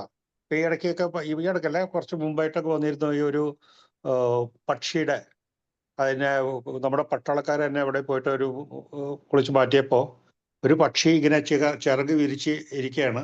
അത് കത്തിക്കരിഞ്ഞു പോയി. പക്ഷെ അതിന്റെ താഴത്ത് അതിന്റെ കുഞ്ഞുങ്ങൾ ജീവനോടെ ഇരിപ്പുണ്ടായിരുന്നു. കാരണം അത് ആ കുഞ്ഞുങ്ങളെ രക്ഷിക്കാൻ വേണ്ടിയിട്ട് സ്വന്തം ചിറക് വിരിച്ച് സ്വയം അഗ്നിക്കിരയായില്ലെങ്കിലും കുഞ്ഞുങ്ങളെ രക്ഷപ്പെടുത്തി എന്നുള്ള ഒരു കഥ. അത് ശരിയായിട്ടുള്ള അതാണ്, നടന്ന സംഭവമാണ്. അതുണ്ടായിരുന്നു, നമ്മുടെ പട്ടാളക്കാർ കണ്ടുപിടിച്ചിട്ടുള്ളൊരു കാര്യമാണ്. അതുപോലെ തന്നെ മാനിന്റെ കഥ നമ്മൾ കേട്ടിട്ടുണ്ട്. ഇത് വരുന്ന സമയത്ത് മാൻ ഓടിയാണ് കുഞ്ഞിനെ രക്ഷിക്കാൻ വേണ്ടിയിട്ട്. വേട്ടക്കാരൻ എന്നെ പിടിച്ചോട്ടെ, പക്ഷെ കുഞ്ഞ് രക്ഷപ്പെടുമല്ലോ. അങ്ങനെയുള്ള കഥകളുണ്ട്. നമ്മുടെ ബാഹുബലി സിനിമയിൽ നമ്മൾ കണ്ടിട്ടുണ്ടല്ലോ, ആ അമ്മ കൊച്ചിനെ വെള്ളത്തിന്റെ മുകളിലേക്ക് പൊക്കി പിടിച്ചുകൊണ്ട്, ബാഹുബലിയെ പിടിച്ചുകൊണ്ട് സ്വയം വെള്ളത്തിലടിയിലേക്കായിട്ടും ആ കുഞ്ഞിനെ വെള്ളത്തിലേക്ക് ആവാണ്ട്. അപ്പൊ അങ്ങനെയുള്ള കഥകളൊക്കെ ഉണ്ട്. പക്ഷെ എന്നാലും നമുക്ക് അവസാന സമയത്ത് ചിലപ്പോൾ നമ്മുടെ സ്വന്തം കുഞ്ഞുങ്ങളാണോ അതോ വേറെ മൃഗങ്ങളെയാണോ നമ്മൾ രക്ഷിക്കേണ്ടത് അല്ലെങ്കിൽ സംരക്ഷിക്കേണ്ടത് എന്നുള്ളൊരു ഒരു ക്വസ്റ്റ്യൻ, ഒരു ചോദ്യം അവിടെ വരുന്നുണ്ട്. അതിലാണ് നമ്മുടെ ഈ വരുന്നത്. ഇപ്പൊ ഞാൻ ഇത്രയൊക്കെ പറഞ്ഞാലും ഇതുപോലൊരു പ്രതിസന്ധി ഘട്ടത്തിൽ ഞാൻ ഈ ക്രിസ്റ്റിക്ക് വേണ്ടിയിട്ട് ഞാൻ എൻ്റെ ഇത് കളയുമെന്ന് എനിക്ക് തോന്നുന്നില്ല. ഇപ്പോഴും ഞാൻ ചെയ്തതാണ്. എൻ്റെ ഭാര്യയുടെയും മക്കളുടെയും കുഞ്ഞുമക്കളുടെയും അടുത്തേക്ക് പോകാനായിട്ട് ഞാൻ ക്രിസ്റ്റിയെ കുരുതി കൊടുത്തതാണ്. ഞാൻ ഇപ്പോഴും എൻ്റെ മനസ്സിൽ ആ ഗിൽറ്റി ഫീലിംഗ് ഉണ്ട്. അതുകൊണ്ടാണ് ഞാൻ പറയണത്. അത് അപ്പോൾ അങ്ങനത്തെ സന്ദർഭത്തിൽ നമ്മൾ ചിലപ്പോൾ ചെയ്തു പോവും. അത് പറഞ്ഞിട്ട് കാര്യമില്ല. സ്വന്തം ജീവൻ, സ്വന്തം ആൾക്കാർ, blood is thicker than water എന്ന് പറയുന്നത് പോലെ. അത്രേ ഉള്ളൂ. ഓക്കെ സാർ, ഞാന് സാർ ഇപ്പൊ പറഞ്ഞുകൊണ്ട് ഞാൻ അതൊന്ന് കൂട്ടിച്ചേർക്കുകയാണ്. ഞാൻ ബോധപൂർവം മിണ്ടാതിരുന്നതാണ്. അവസാന ശ്വാസം വരെയും എല്ലാവരുടെയും മനസ്സിൽ അവനവന്റെ ജീവനാണ് പ്രധാനം. ഞാനിപ്പോ വിൻസെന്റ് സാർ ഇത് പറഞ്ഞുകൊണ്ട് പറയുകയാണ്, ഞാൻ ചോദിക്കണമെന്ന് ആഗ്രഹിച്ചതാണ്, എന്തുകൊണ്ട് വിൻസെന്റ് സാറ് കഥ എഴുതിയ നേരത്തിന് ഈ പറയുന്ന ഇത്രയും വലിയ സ്നേഹമുള്ളതാണെങ്കിൽ അതിനെ കൊണ്ടുപോയില്ല? സാറേ ഞാൻ പറഞ്ഞല്ലോ, ഞാൻ ഇത് ബാംഗ്ലൂർ കൊണ്ടുപോകാൻ പറ്റില്ല. ബാംഗ്ലൂർ എന്റെ വീട്ടില് ഞാൻ, എന്റെ വൈഫ്, എന്റെ മകള്, മകൻ, 2 പിള്ളേര്, ഇവരുടെ ഇടയ്ക്ക് ഈ പട്ടിയും കൊണ്ട് പോയി വളർത്താൻ പറ്റില്ല. അതുകൊണ്ട് മാത്രം നിവൃത്തിയിൽ തന്നെ ഇപ്പൊ എനിക്ക് അത് ഞാൻ പറഞ്ഞു. എന്റെ കുറ്റബോധം, സാർ വീണ്ടും എന്നെ കുറ്റപ്പെടുത്തല്ല, എന്റെ കുറ്റബോധം വരെ വളർത്തല്ല. എന്റെ കുറ്റബോധമാണ് എനിക്ക്. എനിക്ക് ആ പാപം, ആ ശാപം എന്റെ വിട്ടു മാറില്ല. എനിക്ക് അത്രയ്ക്ക് വിഷമമാണ്. ശാപമൊന്നുമില്ല സാറേ. അല്ല, അതാ റിലേഷൻഷിപ്പാ സാറേ, അത് ആ ബന്ധമാ. അത് അവർ തമ്മിലുള്ള ബന്ധത്തിന്റെ ശക്തിയാണ് അതിൻ്റെ അത്. അത് നമുക്ക് പറയാൻ പറ്റത്തില്ല അത് എങ്ങനെയാണ്. സാറിന് ചെയ്യാവുന്ന സാർ അവിടെ ചെയ്തു എന്നുള്ള ഒരു നീതിബോധം ഭരിച്ചാൽ മതി. മനുഷ്യനെല്ലാവരും ഇതൊരു ഇതിന്റെ എത്തിക്സ് ഒരു വിവാദമാകാവുന്നതും വളരെ തർക്ക വിഷയമാണ്. പക്ഷേ നമുക്കെല്ലാവർക്കും പരിമിതിയുണ്ട്. നമുക്ക് അന്നേരപ്പോ സാറ് 100% ശരിയാണെന്ന് വിശ്വസിച്ച് ചെയ്തതാണെങ്കിൽ പിന്നെ ഒരു കുറ്റബോധത്തിന്റെ ആവശ്യമില്ല. സാറിന് ഒരു വിടവ് അല്പമെങ്കിലും ഉണ്ടായിരുന്നെങ്കിൽ തീർച്ചയായിട്ടും സാറിനെ പോലെ തന്നെ കണ്ട് അതിനെ രക്ഷിക്കണമായിരുന്നു. പറ്റിയില്ലെങ്കിൽ കുറ്റബോധത്തിന്റെ ഒന്നും ആവശ്യമില്ല, വിട്ടുകളയുക. അല്ല, അതാ പരസ്പരമുള്ള ബന്ധത്തിന്റെ ഒരു തലത്തിൽ അത് പറയാൻ പറ്റത്തുള്ളൂ. അതിപ്പം നമുക്ക് അത് അങ്ങനെയാണ്. ചിലപ്പം നമ്മൾ ശ്രദ്ധിച്ചു നോക്കുക, നമ്മൾ ഫ്ലാറ്റുകളൊക്കെ താമസിക്കുമ്പോൾ പൊതുവെ പട്ടി, പൂച്ച അങ്ങനെയുള്ളതൊന്നും വളർത്താൻ സമ്മതിക്കത്തില്ല. പൊതുവെ ഫ്ലാറ്റിൽ ആരും സമ്മതിക്കത്തില്ല. പക്ഷേ നമ്മൾ നോർത്തിലേക്കൊക്കെ പോയി കഴിഞ്ഞാൽ അവിടെ 1, 2 പട്ടികളൊക്കെ ചിലപ്പോൾ കാണും. അപ്പം അത് ആ റിലേഷൻഷിപ്പ് എങ്ങനെയാണെന്നുള്ള ഒരു കോൺസെപ്റ്റാണത്. അത് നമുക്ക് അത്ര ഈസി ആയിട്ട് അതിനെ നമുക്ക് നിർവചിക്കാൻ പറ്റത്തില്ല. അതാണ് അതിൻ്റെ ഒരു പ്രോബ്ലം. ഓക്കെ, അപ്പോൾ താങ്ക് യു വിൻസെന്റ് സാറിനെ നമ്മൾ ചില ചിന്തകളിലൂടെ ഉണർത്തി എന്നുള്ളതാണ് കഥയുടെ ഒരു പ്രത്യേകത. സത്യം. ഓക്കെ, അപ്പോൾ നമുക്ക് മൈൻഡപ്പ് ചെയ്യാം. നാളെ നമുക്ക് റോയ് സാറേ എന്തെങ്കിലും പറയുന്നു? സാറേ, ഈ നമ്മുടെ ഉലന സാറ് പറഞ്ഞ കഥയുണ്ടല്ലോ, വെറും നിസ്സാരമായ ഒരു കാര്യത്തിന് വേണ്ടിയിട്ട് നമ്മൾ ചെലവഴിക്കുന്ന കാശ് എത്രമാത്രം ആൾക്കാർക്ക് യൂസ്ഫുള്ളായി വിനിയോഗിക്കാൻ പറ്റും എന്നുള്ള ഒരൊറ്റ ആശയം ഇതിനകത്തുനിന്ന് വരുന്നത് വളരെ ചിന്താവഹമാണ്. സാറ് പ്രസന്റ് ചെയ്തത് ഒന്നും അല്ലാത്ത സമയത്തായതുകൊണ്ട് എല്ലാവരുടെയും ശ്രദ്ധയിൽ പെട്ടില്ലെന്ന് തോന്നുന്നു. അതെ സാർ, സാറ് നമ്മള് നോമ്പ് എടുക്കുമ്പം എടുക്കുമ്പോ നമ്മൾ ഒഴിവാക്കുന്ന സാധനങ്ങളുടെ കാശ് പള്ളിയിൽ കൊടുക്കാൻ പറയുന്നില്ലേ? അതാണ് അതിൻ്റെ അകത്തുള്ള ഇത്. നമ്മള് ഉപേക്ഷിക്കുന്ന ആഹാര സാധനങ്ങളോ എന്തെങ്കിലുമൊക്കെ ഉപേക്ഷിക്കുന്നുണ്ടെങ്കിൽ അപ്പൊ നമുക്ക് പൈസ ലാഭം കിട്ടുന്നുണ്ടല്ലോ. ആ പൈസ നമ്മൾ സക്കാത്ത് അല്ലെ? ദാനം കൊടുക്കാൻ സക്കാത്ത് എന്ന് വേണ്ടി, പറഞ്ഞതല്ലേ സക്കാത്ത്? അപ്പൊ ആ പൈസ എല്ലാവർക്കും ദാനം അറിയാൻ കൊടുക്കാൻ വേണം വേണ്ടിയിട്ടാണ് പറയുന്നത്. ടീച്ചറെ. അത് എല്ലാവർക്കും അറിയാം, പക്ഷെ ആരും ചെയ്യില്ല എന്നേ ഉള്ളൂ. നമ്മൾ പറയുമ്പോൾ എളുപ്പമാണ് പറയാനായിട്ട്. നമ്മൾ നോമ്പെടുക്കുന്ന അല്ല സാർ, സമയത്ത് നമ്മൾ നമുക്ക് എല്ലാവരും ചെയ്യാൻ പറയാറുണ്ട്. പറ്റും സാർ. ഞാൻ ഒരു കുഞ്ഞു കാര്യം ചെയ്തായിരുന്നു. അത് ഞാൻ ശരിക്കും എന്റെ പോക്കറ്റ് മണി പിശുക്കിയിട്ട് തന്നെയാണ് ചെയ്തത്. അത് ഇവിടെ ആരെയും ബാധിക്കുന്നില്ല അത്. കാരണം ഞാൻ എന്റെ ചെലവുകൾ ചുരുക്കി തന്നെയാണ്. ഓട്ടോറിക്ഷ വിളിക്കേണ്ടപ്പം നടക്കുക, അങ്ങനെ കുറേ കാര്യങ്ങൾ ഞാൻ ചെയ്തതെല്ലാം കൂടെ കൂട്ടിയാൽ ഇനിയും വേണമെങ്കിൽ ചെയ്യാൻ പറ്റും. അത് നമ്മള് ഏത് ലെവലിലാണ് ചെയ്യാം, ആവശ്യമില്ലാതെ അത് ചെലവ് വേണം വേണ്ടതെന്നുള്ളതാണ്. ആ ചെയ്ത കാര്യത്തിൽ ഒരു ആവശ്യമില്ലാത്ത ചെലവുകൾ എൻജോയ്മെന്റ് നമ്മൾ ചെയ്ത ആൾക്ക് ഉണ്ടാകണം. എന്നാലേ അത് എൻജോയ്മെന്റ് ഞാൻ സാർ, അങ്ങനെ ചെയ്തു, അങ്ങനെ എനിക്ക് സഹായിക്കാൻ അത് കഴിയും. എന്നറിയോ സാറേ, ഈ ആ ഒരു നമ്മള് മാനസിക നമ്മൾ ഡൊണേഷൻസ് കൊടുക്കുമ്പോൾ ആരെങ്കിലും ഡൊണേറ്റ് കൊടുത്തിട്ട് ഏൽപ്പിച്ച് പോകുമ്പോൾ ഒരിക്കലും ആ സാറ്റിസ്ഫാക്ഷൻ ഉണ്ടാകത്തില്ല. അതേസമയം യഥാർത്ഥത്തിൽ അവകാശം അല്ലെങ്കിൽ യഥാർത്ഥത്തിൽ ആവശ്യമുള്ള വ്യക്തികൾക്ക് കൊടുത്തു കഴിയുമ്പം ഈ 500 രൂപയുടെ പല ഫ്രാക്ഷൻസ് കൃത്യമായിട്ട് നമുക്ക് അതിൻ്റെ അത് കാണാൻ പറ്റും. മറ്റേത് അങ്ങനെയല്ല. നമ്മളൊരു ഇപ്പോൾ പള്ളിയിലാണെങ്കിൽ അല്ലെങ്കിൽ അവിടെ ആണെങ്കിൽ ഒരു ഇത് കൊടുത്തു കഴിഞ്ഞാൽ അവരെന്ത് ചെയ്യുന്നു നമുക്കറിയില്ല. നമ്മളെ സംബന്ധിച്ചോളം നമ്മൾ കൊടുത്തു, നമ്മുടെ കൈ കഴുകി, നമ്മുടെ പണി തീർന്നു. പക്ഷെ അതിനേക്കാളും കറക്റ്റായിട്ടുള്ളത് യഥാർത്ഥത്തിൽ ആവശ്യമുള്ള വ്യക്തികളെ കണ്ടെത്തി കൊടുക്കുന്നതാണ്. അപ്പോഴാണ് ഈ സാറ്റിസ്ഫാക്ഷന്റെ അളവ് കൂടുന്നത്. ഒരുപക്ഷെ അത് 500 കൊടുക്കുന്നത് നമ്മൾ ശരിയാ ചിലപ്പോൾ സാറേ. 1000 ഇപ്പൊ ഓമന കൊടുക്കുന്നത്. ടീച്ചർ പറഞ്ഞൊരു കാര്യം പറഞ്ഞിട്ടെ, ഓമന ടീച്ചർ പറഞ്ഞില്ലേ, അതുപോലെ ഞാൻ ചെയ്തൊരു കാര്യം ഞാൻ പറയണേ. ഞാൻ വളരെ സിഗരറ്റ് വലിക്കുമായിരുന്നു ഞാൻ പണ്ട്. അപ്പൊ അങ്ങനെ വെച്ചാൽ ഒരു ദിവസം 3 പാക്കറ്റിൽ കൂടുതൽ സിഗരറ്റ് ഞാൻ വലിക്കുമായിരുന്നു. അപ്പൊ ഞങ്ങളുടെ ആ കമ്പനിയിലുള്ള ഒരു യൂണിയന്റെ ഒരു സെക്രട്ടറി എന്നോട് പറഞ്ഞു, സാർ ഈ സിഗരറ്റ് വലി നിർത്തിയിട്ട് ആ കാശ് കൊണ്ട് നിങ്ങളൊരു ഡ്രൈവറെ വയ്ക്കുക, ആ ഡ്രൈവർക്ക് കൊടുക്കുക, ആ ഡ്രൈവറുടെ ജീവിതം അയാളുടെ കുടുംബം പുലർത്തിക്കോളും. അപ്പൊ ഞാൻ പറഞ്ഞു, എനിക്ക് എൻ്റെ ആവശ്യമില്ല. കാരണം 1 കിലോമീറ്ററേ ഉള്ളൂ എൻ്റെ വീട്ടിൽ നിന്ന് ഓഫീസിലേക്ക് പോകാനുള്ള ദൂരം. പിന്നെ എനിക്ക് ഡ്രൈവർ വയ്ക്കേണ്ട ആവശ്യം എന്താണെന്നൊക്കെ പറഞ്ഞ് ഞാൻ ചെയ്തു. അപ്പോൾ അയാൾ പറഞ്ഞാൽ ഒരു കാര്യം ചെയ്യേ, ഏതെങ്കിലും കുട്ടികളെ സ്പോൺസർ ചെയ്ത് അവരുടെ സ്കൂൾ ഫീസ് കൊടുക്കുക. അറ്റ്ലീസ്റ്റ് അങ്ങനെയെങ്കിലും ആ പൈസ അവിടെ പോട്ടെ. അപ്പൊ ഞാൻ അതും ചെയ്തു, പക്ഷെ സിഗരറ്റ് നിർത്തിയില്ല. അപ്പോഴത് നമ്മൾ അത് എന്തെങ്കിലും പറ്റൂല. ത്യാഗം ചെയ്തിട്ട് അതുകൊണ്ട് ഗുണം ചെയ്യണം. ത്യാഗം ചെയ്യാന്ന് പറയുമ്പോ അതിന് ഇരട്ടി ഗുണമില്ലേ? ഇരട്ടല്ല. ഞാൻ എൻ്റെ സ്വഭാവം നിർത്തിയില്ല, ദുസ്വഭാവം നിർത്തിയില്ല, സിഗരറ്റ് വലി നിർത്തിയില്ല. പക്ഷെ അത് ചെയ്തു ആ സംഭവം. ഞാൻ ആ ചെയ്ത കാര്യം ഞാൻ പറയാനില്ല. പക്ഷെ ഞാൻ പറഞ്ഞത് നമ്മൾ ഇത് നിർത്തിയിട്ട് അത് ചെയ്യാനാ പറയണത്. നമ്മളൊരു ദുസ്വഭാവത്തിലേക്ക് നമ്മുടെ ഒരു ആർത്തി, നമ്മൾ ഈ ലെൻറ്റ് പീരീഡിൽ നമ്മൾ പറയാറുണ്ട്, നമുക്ക് ഏത് കാര്യത്തിലാണോ കൂടുതൽ താല്പര്യമുള്ള അല്ലെങ്കിൽ കൂടുതൽ ആർത്തിയുള്ളത് അത് നിർത്തിയിട്ട് you do something good for others. പക്ഷെ നമ്മൾ അതല്ല ചെയ്യണേ. അതുകൊണ്ട് കള്ളുകൂടി ഉണ്ടാവും, നോൺ വെജ് കഴിക്കുകയും ചെയ്യും. വലിയ പള്ളി ഈസ്റ്റർ സമയമല്ല അല്ലെങ്കിൽ ഗോളയാഴ്ച അല്ലേ കൊണ്ട് ഒരു 100 രൂപ ആർക്കെങ്കിലും കൊണ്ട് കൊടുക്കും. വലിയ കാര്യമായി സ്വർഗത്തിലേക്ക് പോയി അതിനുള്ള പാസ്പോർട്ട് കിട്ടിയതാണ് നമ്മൾ വിചാരിക്കുന്നത്. ഇതാണ് ചെയ്യാറുള്ള എല്ലാവരും. ഓക്കെ, അപ്പോൾ thank you very much once again. എല്ലാവർക്കും ഗുഡ് നൈറ്റ്. നാളെ നമുക്ക് മൈൻഡ്ഫുൾനെസ്സിന്റെ മറ്റൊരു പാർട്ട് കേൾക്കാം. See you and good night. See you. Bye. Good night sir. Thank you very much. Good night.